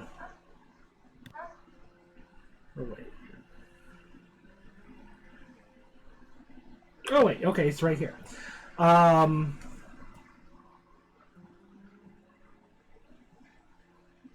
as he said, a lot of the items that have been added since you were last here aren't anything too exotic, especially for people like you, but for nobles who hardly ever get their hands dirty, some of it's quite a bit more interesting.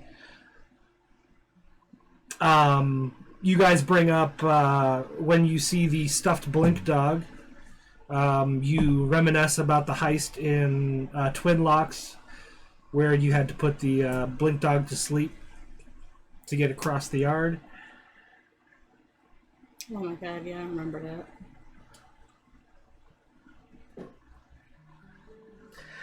Echo's running around like a child looking at all the shiny things. I'm gonna go supervise Echo. Ooh, this is so cool. As Zuko's giving this tour, I think Malcolm is thinking in the back of his head, like, I wonder if we can somehow cord or save Zuko narrating all these different exhibits and set up magical crystals or something for people to tap, replay. Nice. Lorenus happens to be behind you when you say that, and kind of looks like he's completely lost in space for a while, and then makes his way off, looking like you gave him a good idea. However, yes, that and in fact, in addition to helping the people in your group enjoy the museum better, some of the other patrons have started following your group around, thinking that Zuko is an official part of That's the right. museum, and think it's like a tour group that they're part of. That's fucking great. At which point Zuko tries to pull back a little bit because you get to the exhibit that has a miniature model of the Temple of Gedia that you went into to find Mankalita's weapon. So for a while there, he was talking about things that you guys have done in the past that relate to the exhibit, but he realizes he has to kind of be a little bit careful about what he's revealing around strangers. But you make your way through the entire museum, enjoying everything and talking about everything. Takes you guys about an hour, and you've made your way through the entire thing. Of course, the exhibit that was mostly empty towards the end, the artifacts dedicated to the Corman Thor Gasei, now contains Zuko's bow, a lot more information since Zuko was able to fill him in on that stuff. Are you okay with listening in and taking care of that real quick? See if you can get him down. I can try and see if I can get him down. Today I was hoping you would actually stay asleep like you did yesterday. Yeah, me too. I'll be right back. Okay. If you don't mind getting me a drink or something. Yeah, absolutely. All right. So you make your way through the museum. Anything else you guys want to do over the rest of the day?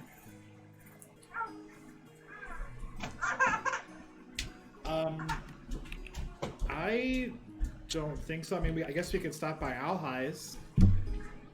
That's always a good place to go. Has Echo ever been there? I do not believe so.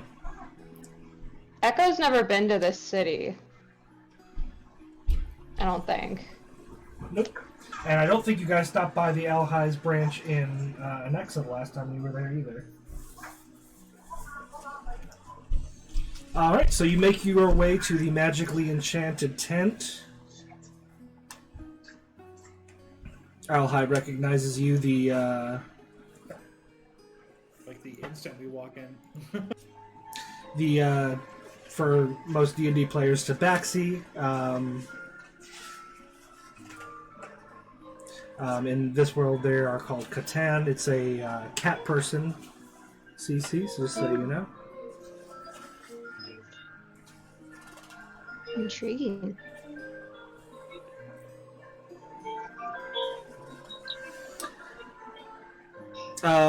He recognizes the rest of them, but of course is eyeing you because you're the one adventurer in the group that he does not recognize. It's always nice to have a pair of fresh eyes in the shop. Is there anything in particular you are looking for? Shiny. What? She likes shiny things. That is true. In fact, don't speak. I think I may have something that you will take interest in. He eyes you up and down, kind of gets a feel for what you do based on how you're dressed. What can't I hear? What's that?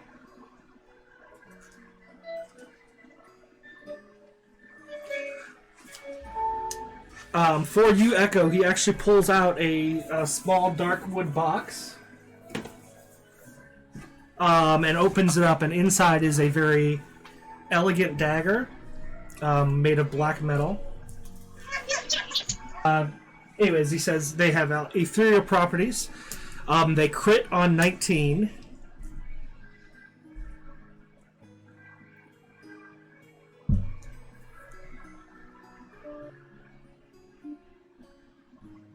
They crit on 19. They ignore up to... sorry. Hold on. Does...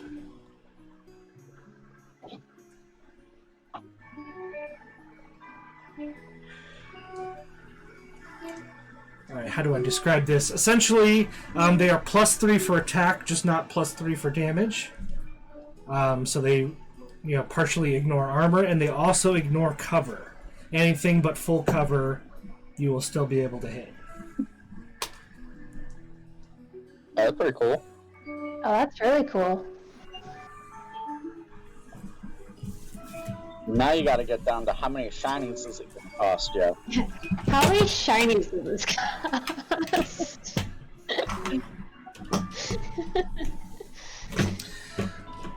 Well, since you are with our friends and repeat customers here, I am willing to let this go for 200 gold pieces. Fucking steal. I'll take it. I think it's cool.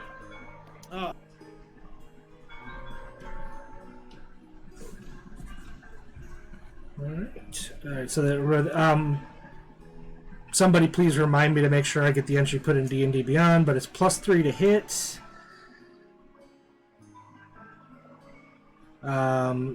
Ignores half and quarter cover. Crits on 19.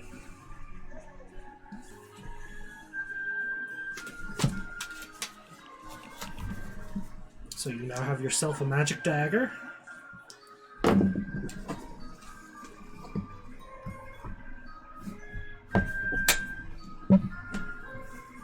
It's Alright, so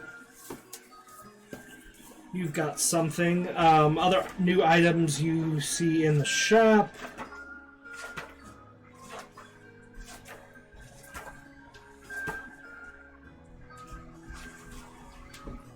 Oh, fuck.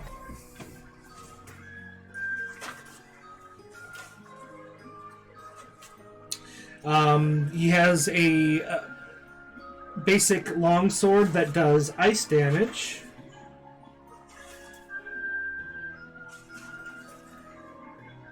How much ice damage?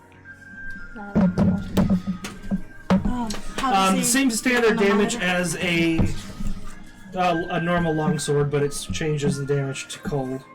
So against okay. anything that is vulnerable to that would be an advantage. Which, I mean, you have a fucking bow that turns into swords, so... Yeah. He has a haversack, an enchanted haversack. And what's that? What's special about a sack? If you run the magnifying glass over, this backpack has a central pouch and 2 side pouches, each of which is an extra dimensional space. Each side pouch can hold up to 20 pounds of material, not exceeding a volume of 2 cubic feet. The large central pouch can hold up to 8 cubic feet or 80 pounds of material. The backpack always weighs 5 pounds regardless of its contents.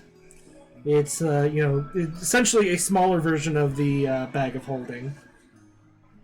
I have one of those, so we're good. You have a bag of holding? Quiver of holding. You have a quiver of holding. Yeah, that's I right. You also have have I believe I have a bag of holding too. Oh, really? I forgot about that. Don't remember that. So... Okay. I don't either. How much for this haversack? Let's see here.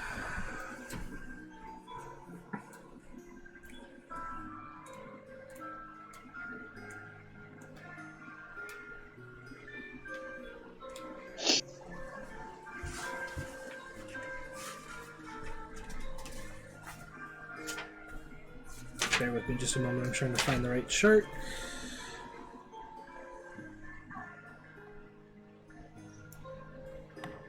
Normally this would be 700 gold pieces, but with your discount,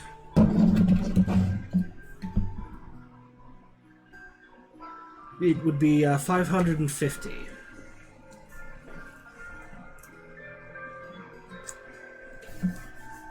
And I immediately turn over to Argette and give it to her for a diaper bag of holding. Okay. Do you say this out loud? Yes. Alhai, as you're getting ready to hand it over to her, snatches it back. You're with child. This is your offspring that she's carrying? It is. He looks down at the haversack. This will not do. Hold just a moment. And he goes back into the shop, to the off-limits portion of his tent, and comes back, and the it looks essentially like the same pack, but the colors have changed. It's got more. It's got little etched-in animals and stuff on the cover.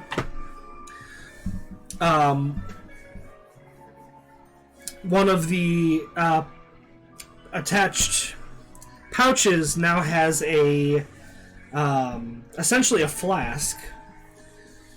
I've thrown in a little something extra.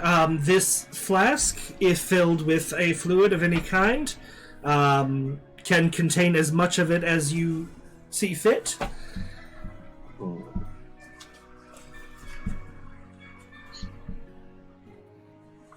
And same price, good sir? Oh yes, I'm throwing this in as a gift. Also, a couple other things I'm quite proud of. He reaches into the central pouch. This diaper cloth is self-cleaning. What else does he throw in there? I want to come up with cool stuff for that because I didn't realize you were going to do this. Okay. All right, self-cleaning diaper. Yep, self-cleaning diaper, self-cleaning cloth. Oh my god, let's see what else. I've also thrown in a few small tinctures for various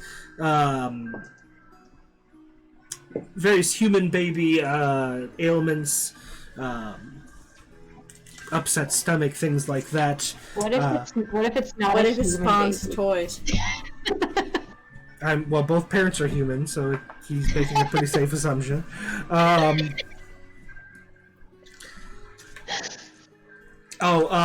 this is actually something that I held on to from my childhood, but since it does not appear I will have any offspring, I'm happy to see it used by another child. And he opens up a small magic music box that both plays a soothing bedtime tune, as well as projects a magical image of a fairy that fills a good portion of the room. That sounds Spins around like a mobile. And as I said, no extra charge. Congratulations. Thank you. I appreciate your kindness. You are most welcome. Thank you for your continued patronage. And we'll just keep on sharing as much as we can. With, sharing your guys' name as much as we can. Well, fantastic.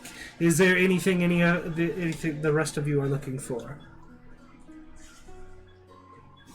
That I can think of.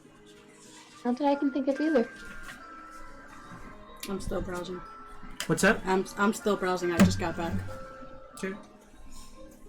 Like I said, one item you may be interested in is a longsword that specifically does ice damage. You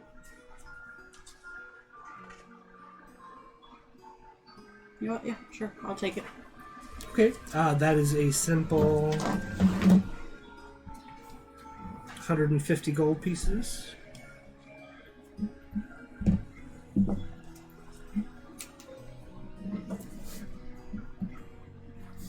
I'll make an entry for that as well. Alright, anybody else need anything?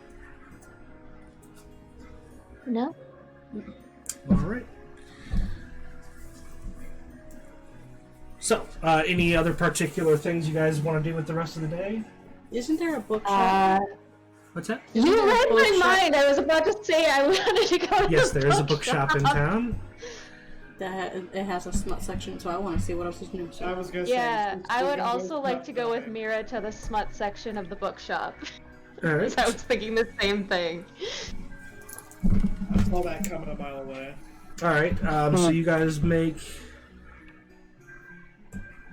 your way over to the Learned Scribe,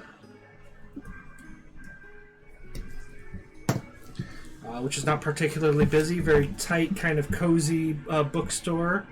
Every place you step inside of this store feels like you're just like being hugged by books. Sounds like heaven to me. And you are able to buy whatever you like.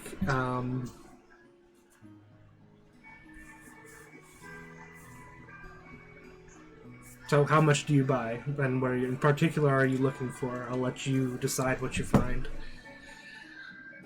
I'm looking for like fantasy, romance, smut kind of thing. Okay, so since this is a fantasy world, does that mean it would be like normal people? Oh, screw you. You know what I mean. I actually like that idea. Yes. Okay, so Echo buys some smut books about mundane people with mortgages and 401ks.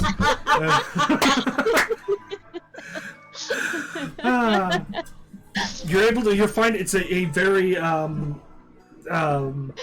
like a genre that has a lot of content, but not a lot of people are interested in it. So you're able to just like clean house. Echo seemed intrigued by it. Like, huh. This seems interesting. Something I've never heard of. I'll read this. Mira, you managed to find several, adventure-based smut novels. Making sure to avoid the author name that wrote the last one that you found. Oh, 100%. But you managed to acquire a decent amount of books, and I'm gonna say each of you probably spend 5 silver pieces buying books. That's not bad, considering in real life we both know it'd be almost 200 bucks. Oh, yeah, that'd probably be... I'd probably spend all my gold pieces on books. Yeah, 100%. Matt comes home to a pile of books, he's like, what did you do? In my defense, you left me unsupervised. Yeah, books? Malcolm, here's how much you guys paid. And how much was that again? What did we say? 6 silver pieces? Yeah. I think you guys could have found those cheaper over there at Amazon.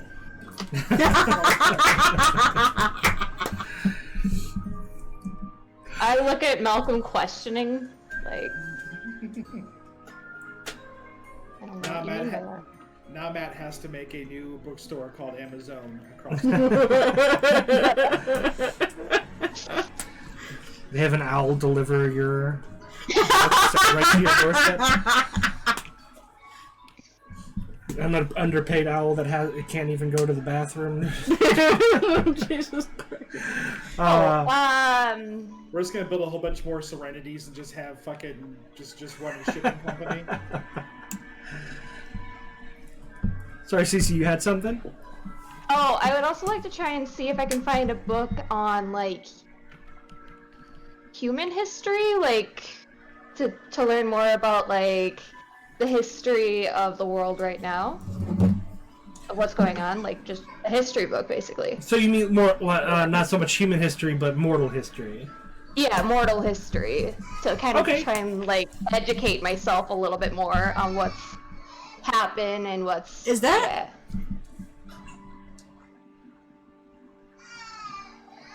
Well, that's Ulfric. You gotta be kidding me. Alright.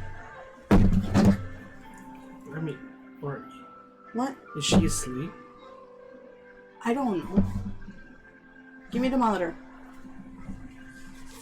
Alright, so sorry, Cece, you find a collection of books, a series, that goes through, just the basics of world history, then history more of this continent, and then one specifically on Yes, this, she's the asleep. general I'm area waking of, her up.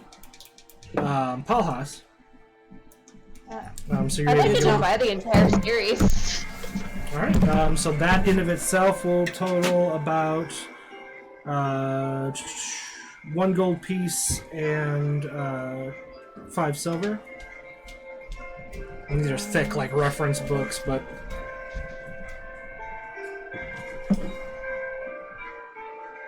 Got it.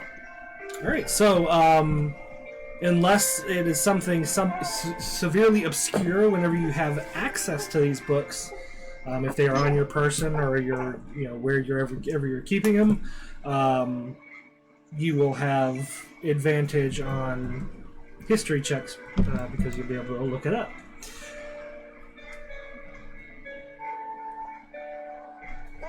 Okay.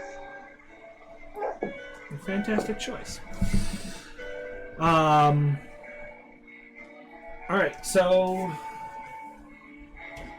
we'll try to move things along, but any other items you want to mention that you do while you're here in town?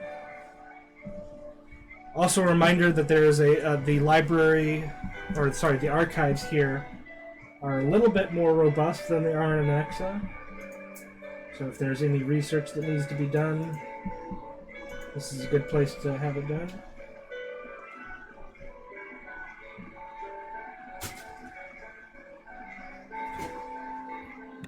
What was that, Matt? I couldn't hear you very well. I lost your camera.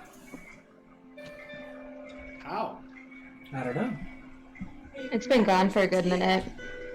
What's that? Oh, I'm still. There's a in jug the- on the floor there. I'm still in the clap. I'm Let still me in the check. clap cam thing, but you're not there. So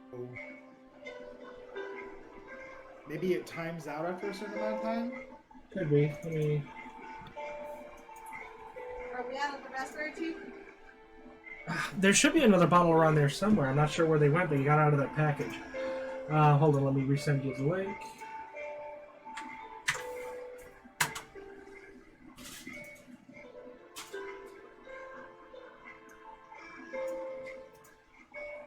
And what I was saying is the archives here are a little bit more robust than they are in Nexa. So if there's anything you guys need to research while you're in town, this is a good place to do it. He's okay now. He lay back in bed. Okay. I turned off the And the monitor. Nexa was the Nexa where I looked up the queen before. Yes. I'd like to try and do some research on the queen while I'm here, if you so. Alright, now are you doing solo fine. research, or do you want to have a scribe help you find what you're looking for? A scribe?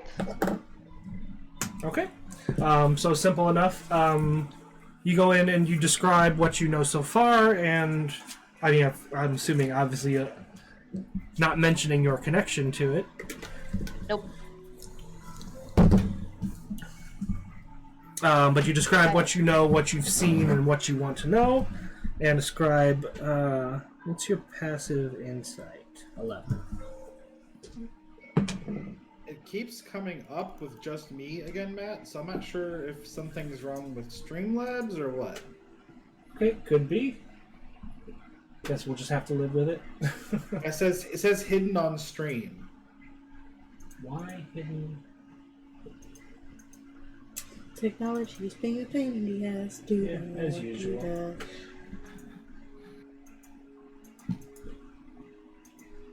Okay, I just generated a new link. I'm going to send it to you. We'll see.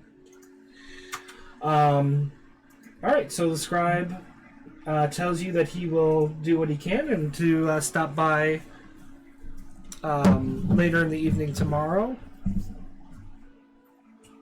Okay. And he'll give you a rundown on what he found out.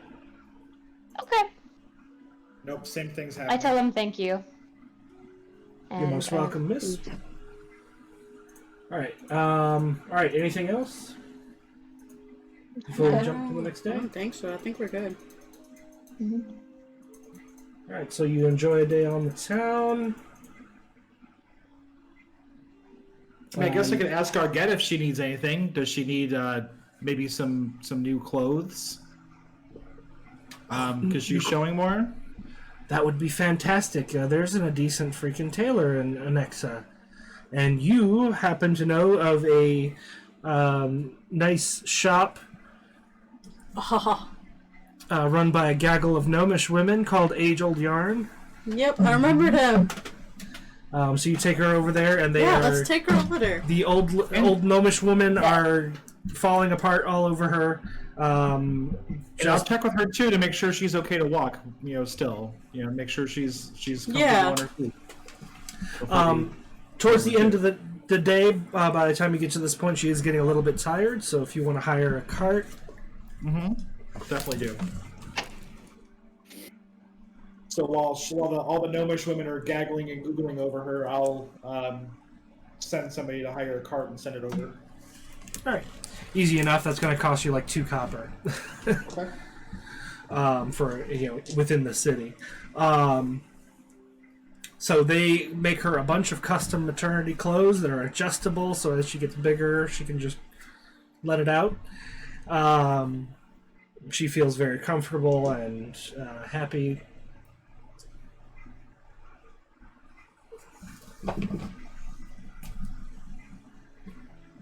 Perfect.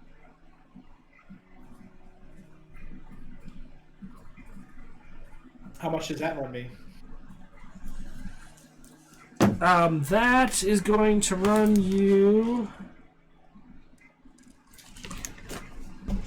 they make her a substantial wardrobe of maternity clothes, so we're going to call that 2 gold pieces. Okay. That's it? Wow. Not that bad. Impressive. The gnomish women are practical. They give you not expensive materials, but comfortable materials, which is not the same thing. Okay. And of course, they were going for comfort over aesthetics, so that also meant it wasn't horribly expensive. And clothes are expensive, but mostly because people focus on things that aren't really that important, like how they look, and make sure you use the most expensive material, even if they feel like ass.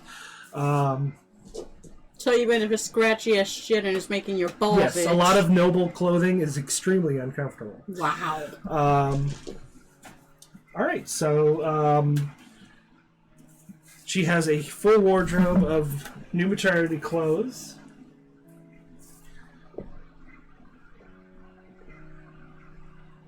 They do, Malcolm, while you're... No, see, okay, you're out arranging for the cart, and you come back, and all of the gnomish women see you come in, and the room suddenly kind of goes quiet, and you get the impression that there was a conversation going on that you did not get to be a part of. And that's where we'll leave that. Interesting. Well, that stinks.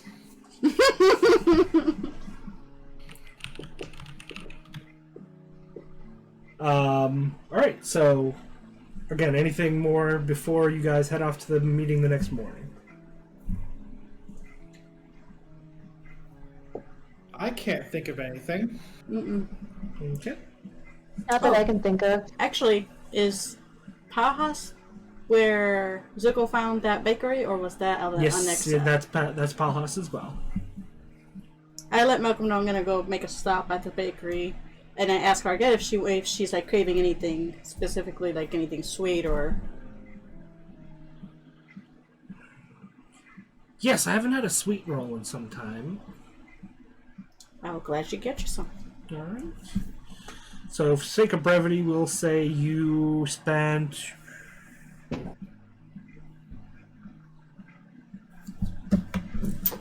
Um, 10 silver.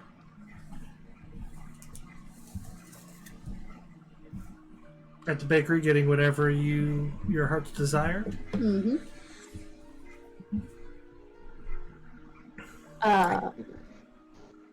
Can't for the life of me remember what the shop's called. Neither can I. But I know they got something for Wolfric in there too, so I get him something too. Okay. Oh, you get one of those big bacon 100%. donuts for Wolfric. He's been a good boy.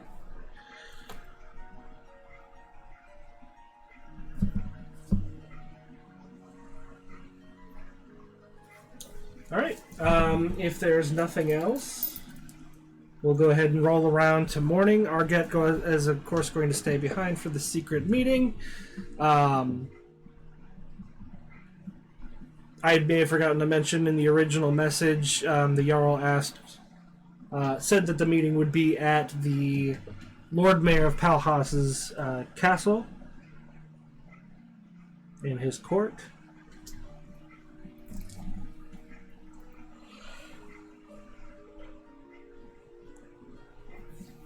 Okay. You make your way over to the Lord Mayor's of Palhas's estate, which is actually a small portion of the original Palhas castle before the Empire took it over as a territory. It's made of the same stone, essentially, that the Colosseum was, and is located like a block away from the Colosseum. As you you guys gave Echo a Regulators pin, right? Yes. Okay. So you approach the front gates, which are currently being guarded by a guy still dressed in Cerulean Guard armor, surprisingly. So it's apparent that the switchover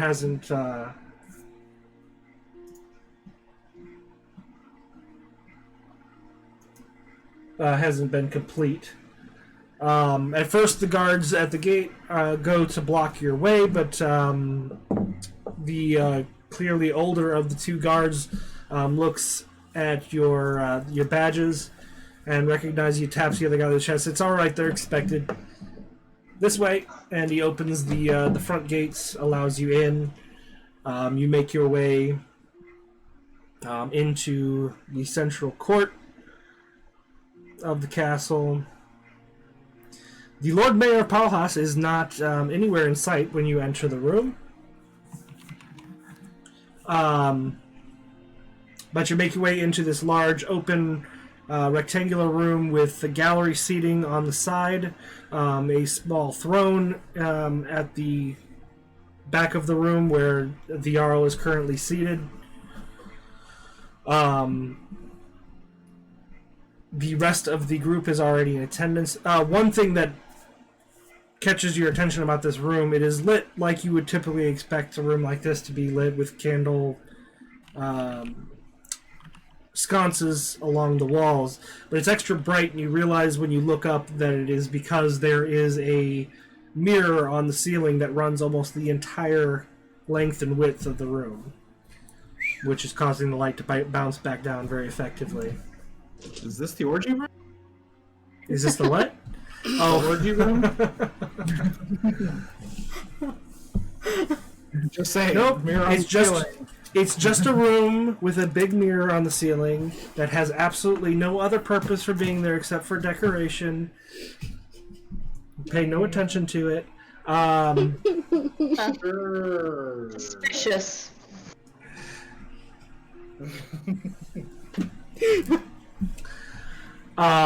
As you enter, the guards that were on the inside now switch out to the outside of the doors to this room, and you hear, that they get into a position to keep anybody from entering.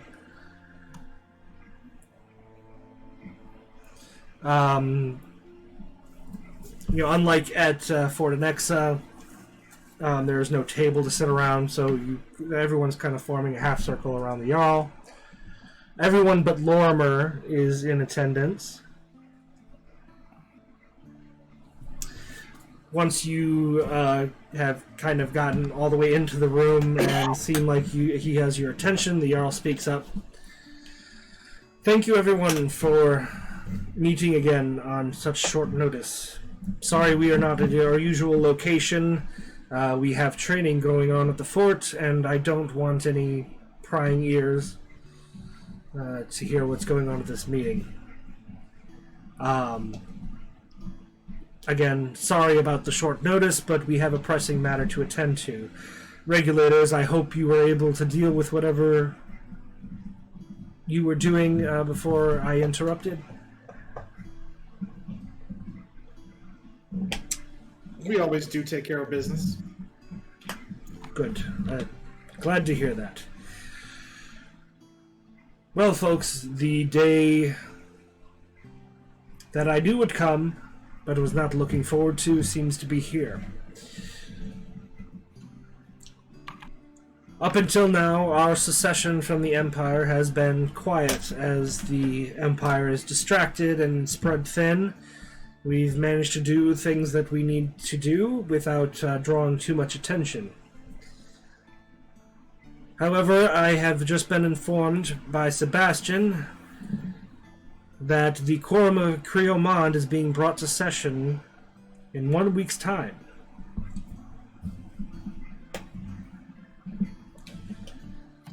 And as you know, it is almost 60 days before that event is due to occur. So, my assumption is this is due to the military activity near the border of Rumlin. The battles in Haim, as far as I know, the Empire has kept the other nations of the Quorum in the dark about what's going on in that city. However, since this meeting is being called,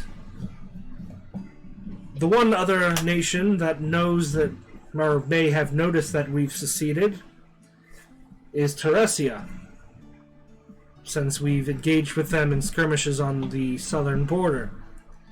And I can't imagine that it wouldn't come up.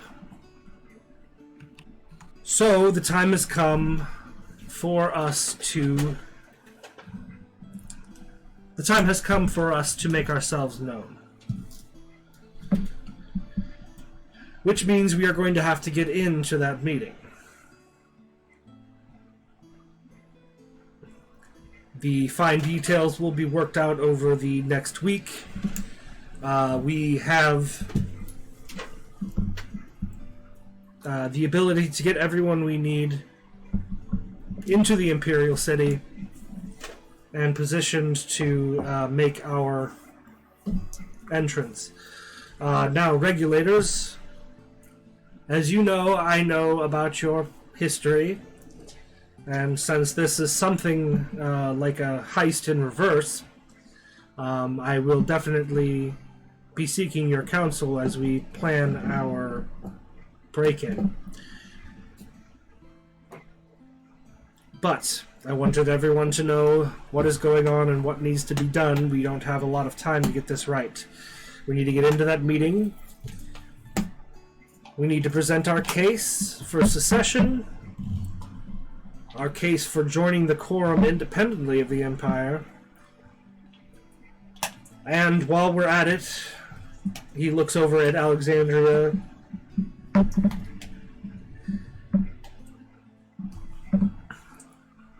We would be doing ourselves and the Empire a favor by making sure the truth about the Emperor is known.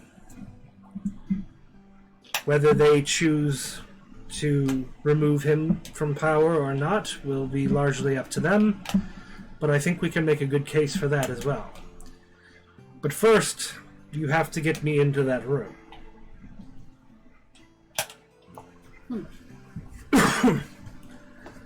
Now that I've delivered... Oh, go ahead. I was going to say, is there a plan for extraction as well? Is that why I was asked to fly my airship to the Imperial City? I assumed you would like to have your ship nearby when we got there, and based on where you were traveling to when I last spoke to you, I assumed by the time you got here, though the ship got here, you would already need to be in the Imperial City, so that's why I suggested you had the ship meet you there rather than flying all the way back here for nothing. And I do not know exactly how we're going to be doing this, so it is possible the ship could come to use. So I pull out my Vox Caspa and just go ahead and tell Dustchin to dock. Or wait, maybe have him dock the morning of. The morning when you arrive? Yeah. Alright, so you give him a timeline. He says he'll go find some business, steering clear of the Imperial City until it's actually time to be there. Okay. Alright. We have some aspects of this plan in place. I am keeping this somewhat compartmentalized for the moment. I hope you all understand.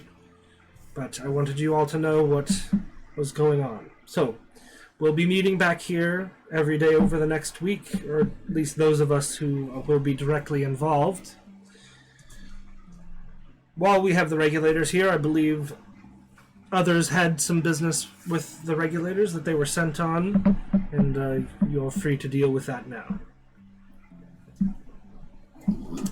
So, you guys sent several parts of this alliance to go do things for you. Who would you like to deal with first?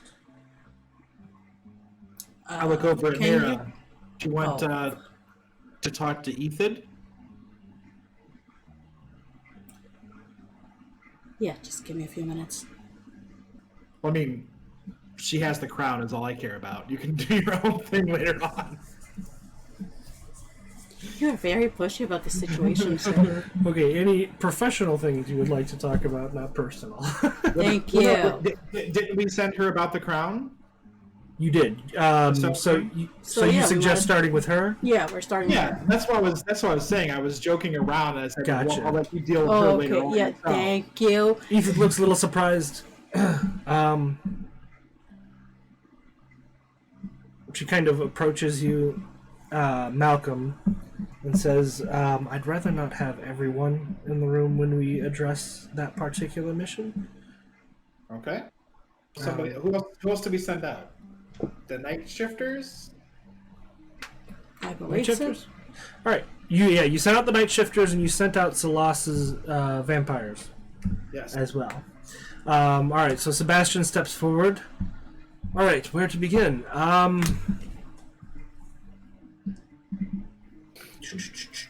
Where is he? All right. There he is.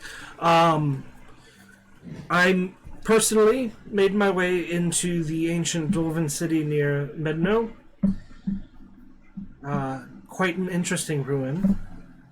And dwarves have an interesting sense of humor. That they do. Malcolm. City was largely still intact, and I was able to use the map of secret tunnels to make my way into the central area. Your treasure jaw did in fact grow up in the city. There's a monument to him. The first half of the plaque that was engraved under this monument was a list of his criminal history. But thankfully, at the bottom were some of his more proud accomplishments, including that he became king of a dwarven city-state called Thalder.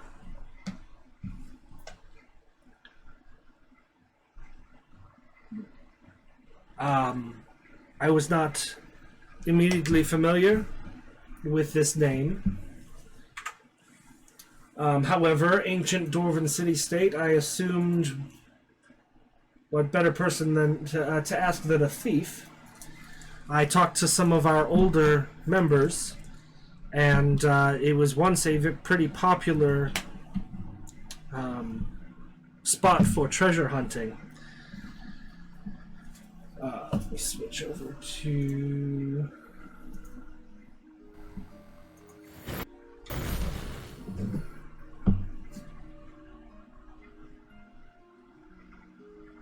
Matt just completely gave up on Sebastian's accent. Just throwing that out there. Yeah, I was working on it in my head the other day, and I didn't quite get it back, but it'll be back eventually. I just gotta practice again.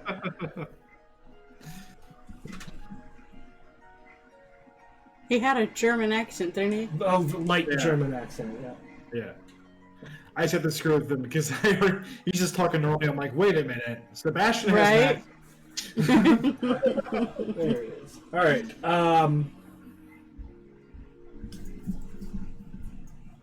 Part of the problem is I'm ad-libbing way too much of this conversation. I wrote very quick notes for today's session. Did not plan it out as much as I'd like to. Anyway. Where was I? The city is located in the Balkan Mountains, near Loch Gilden.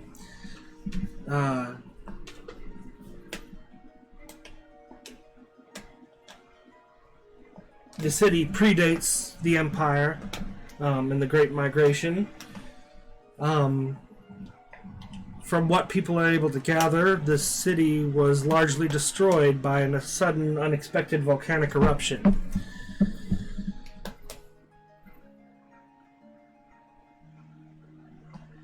Many have attempted to plunder the city, but there's a lot of superstition surrounding the place. Some claim that the city is still haunted by those who died when the volcano erupted, but this is of course nonsense. I am told there is an old human city, or humanoid city, I suppose, on the northeast side of Loch Gilden. It's the best place to start to find your way into the Dwarven City. Much of the King's Hall, from what I'm told, has fallen into the volcanic cavern beneath, but many believe there are parts of the castle that still aren't explored, but can be reached by going through the volcanic cavern and coming up the other side. If your weapon is anywhere, I assume this is the place.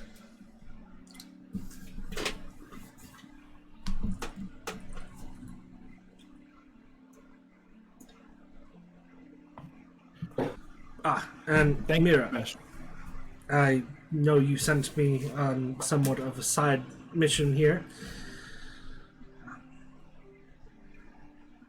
Medno is very suspicious of outsiders right now. So I did not want to attract attention to myself and couldn't spend as much time looking for your parents as I wanted to. However, I did learn there is an Aluin Phaelwyn still living in the city. I assume this may be your father. Okay. I'm sorry I could not do more to confirm, but there have been many deaths in the city, unexplained. People are anxious, so I couldn't go around asking a lot of questions in the populated part of the city. That makes sense. Thank you, Sebastian. Bitte. That is all I have. Salas looks almost bored and realizes, my turn. Okay. Fuckers that are immortal are always jerks about fucking time. Right? That's true. I didn't even think about it that way. She's like, God fucking damn it, this can't go fast enough. Vampires are immune to necrotic damage, right? What are you thinking? Yes, they're undead. Oh no. I'm gonna shoot him in the leg. No, I'm just joking. Salas says, yes, my agents have made contact with your friend in the realm of the dead. An interesting character from what I'm told, but he is able to make his way in and out of Orcus' city on the realm of the dead side, and from what he says, the city of Haim is no more. Oof. The place where the city once stood is now entirely replaced by Orcus's capital, I suppose you could call it, from the realm of Thanatos. As such, your friend was able to put together a fairly detailed map of where you will find Orcus when we are finally able to make it into the city. And he passes along a scroll, which you strongly suspect is made of flesh.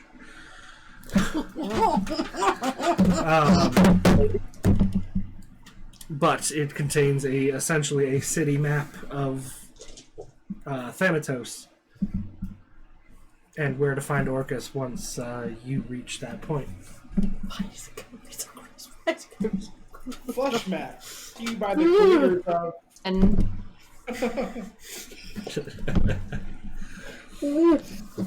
So Sebastian looks like he suddenly had a revelation. Something I wanted to bring up.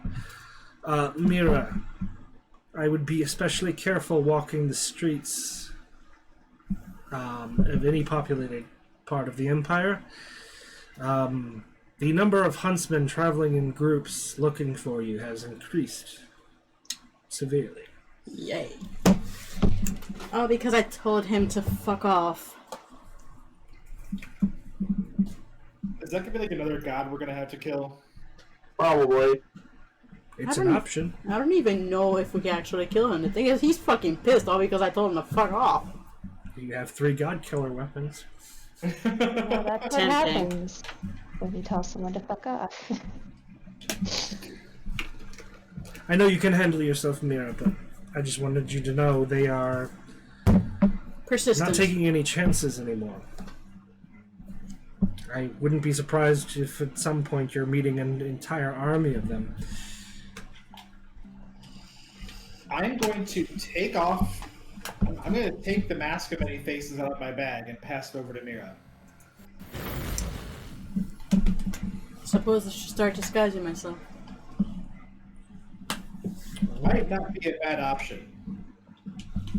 Alright, I'll do that instead. All right.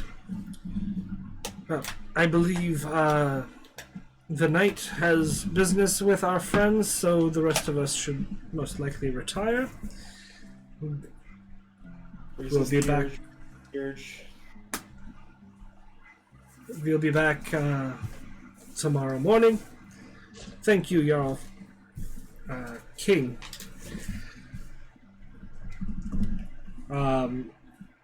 Vassar gives him a nod, and Salas, Sebastian, and reluctantly Alexandria leave the room. Oh, is Arget here with us, or does she stay in the inn? She She stayed. stayed at the end. back. Yeah, she had to stay back. This is a secret meeting, so she couldn't be a part of it.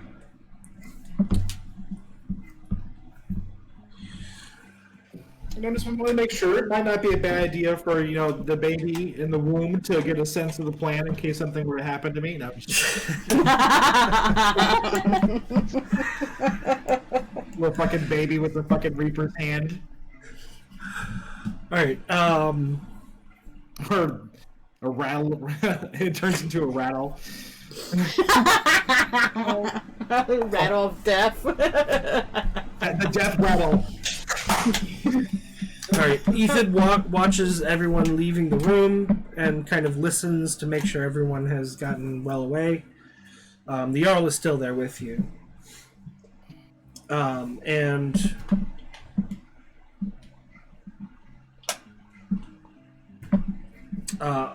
Ethan pulls out from under her armor a key.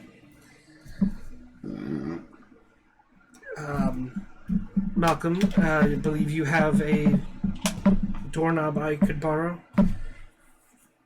Yes. So I put the doorknob on the wall. She sticks the key that she's pulled out from under her armor into the lock, and it does not open a full-sized door, but more like a small vault-sized opening. In which she pulls... A what? Like a wall. Oh, yeah, like a wall safe. And she nervously, reaches in and grabs this dark wooden box. She kind of discreetly huddles the group of you together, a little bit away from the Jarl, since her loyalty is to you first. And she opens up the box, and inside, sure enough, is a very elegant-looking crown carved out of what seems to be solid obsidian rock. Damn. Shiny? Kind of shiny. Yeah. And this, you do not need a magnifying glass to know, is arcane in nature. It glows with the subtle, pink-purple haze that surrounds, quite often surrounds fey objects. Oof. This was, since the gods gave me my calling, I had been some interesting places. This one more so than most. It's, as you described, a large hill, almost a mountain, covering an entire city. Inside, people turned to stone in the streets. We made our way to what appeared to be the castle, the palace, whatever the ruler there used. And inside, wall to wall, front to back, was filled with statues of soldiers. And in the throne room, at the feet of what appeared to be the king, who was frozen, solid to his throne, was this crown.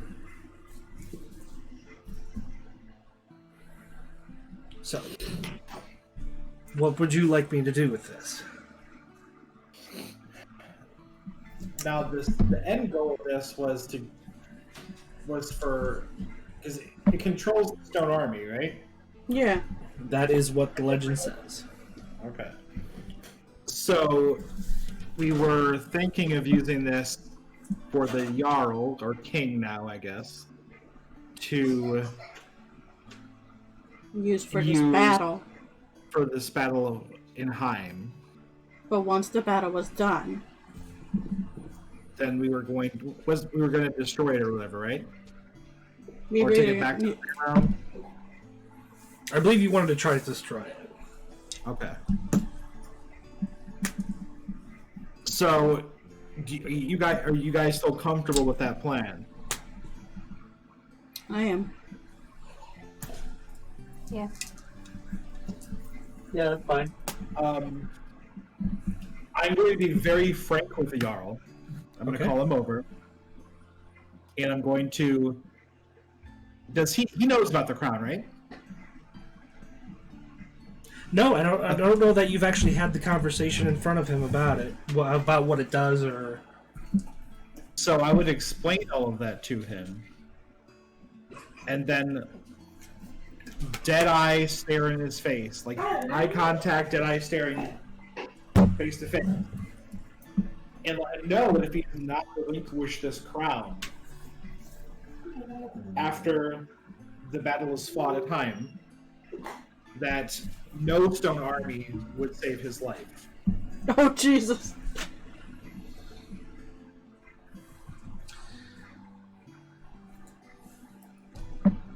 There are not many people that I would allow to speak to me like that.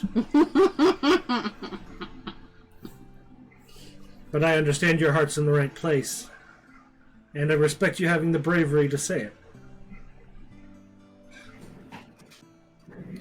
To be frank, the object makes me somewhat nervous, so I have no interest in holding on to it any longer than I need. It's a tool that we will use to save our kingdom and, frankly, the world. After that, I will gladly give it up. I appreciate that, and I don't expect any less of you, Jarl, but I would be remiss if I didn't give that warning. Because it's too much power for one mortal person to wield. We want to break it. We want to break the empire. We don't want to start a new one. I couldn't agree more. Thank you, Malcolm. Thank you, all of you.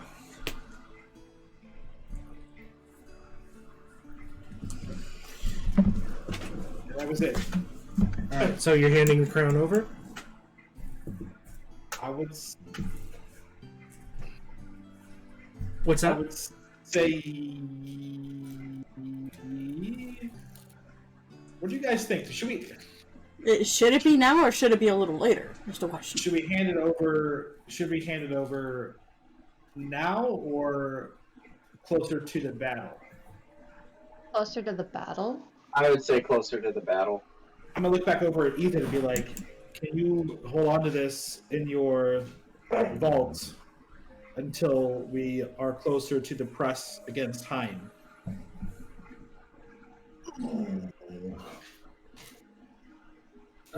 She kind of looks over at the Jarl, and he looks back at her, then back at you. I'm fine with those terms. I would like to keep her close. There may be situations leading up to that final fight that the army may be needed. If that's alright with you. But she can keep it locked away until that time comes. I would be fine with those terms. And Ethan, you have no problem making yourself available if need be in the lead up to the battle for Hein. Absolutely.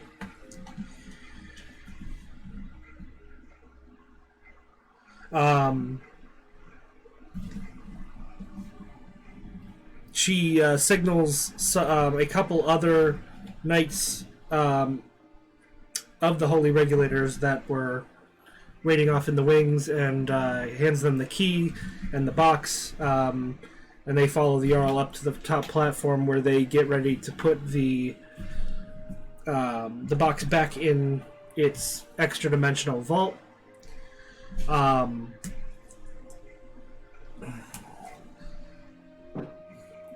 And Ethan says to you, Malcolm, thank you for saying that.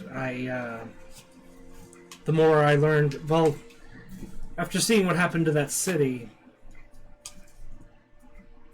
I think it needed to be said. And I think I would follow through on it if it came down to that as well. I have no doubt. And at this point, she looks like she's going to say something else, but there is interrupted by a sound. A echoing tap of wood on polished stone, like a walking stick, hitting the ground as somebody is walking up from behind her. Her back is to the main door, and she turns around with her blade partially drawn And you guys look over to see this old, hoveled person with a tall walking stick, very rough cloth draped over in a cloak-like fashion, and they limp their way towards you. I spin drawing my Reaper's hand, but not like leveling it. Aethid says in a very commanding voice, "Excuse me, sir, ma'am. The Lord Mayor's court is not in session today." And the person continues kind of hobbling forward and says, "I'm sorry, but I didn't know who else to go to for help."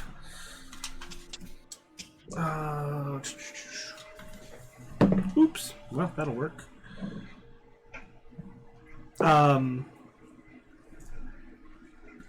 Ephid puts her blade back, the rest of the way back into the sheath. I level. Cautious. I am still cautious. I level my Reaper's hand and ask her how she got past the guards outside. Question goes completely unanswered. Ephid, who has put her sword away, what is it you need help with? At this point, you got from the voice, you got the impression it's an older man. And the old man responds, "Something has been stolen." Ephid responds, "What? What has been stolen?" And the old man begins to pull back the top of the cloth covering his head and says in a much clearer voice, "My crown." Oh, fuck. And as this cloak is completely thrown off, you are met with the form of a very androgynous looking elven-like person with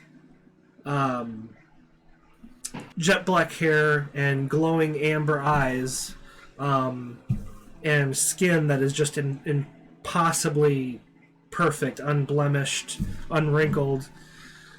And as the cloak is thrown off, you are just immediately hit with a sense of power.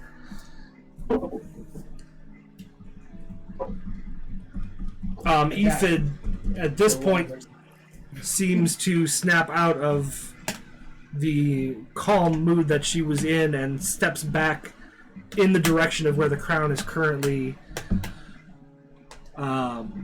being taken, and tries to stand guard closer to the crown, as I assume you four would have instinctively lined up 100%. in defense. Yeah.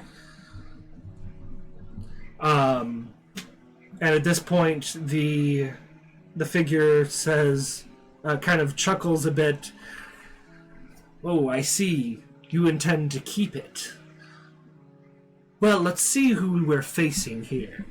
And he reaches his arm up towards the ceiling, and nothing seems to happen from your perspective at first, until you kind of get the sensation of the air pressure changing in the room, and a somewhat quiet sound of rushing air. And you look up, and the ceiling, the mirror that covers the entire ceiling of this room is falling in your direction. And that is where we're going to end our session. Holy crap. Knew that mirror was suspicious.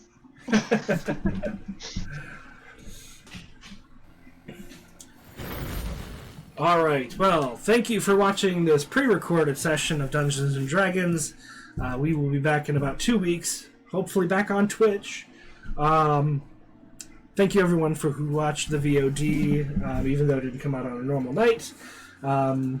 We will see you next time.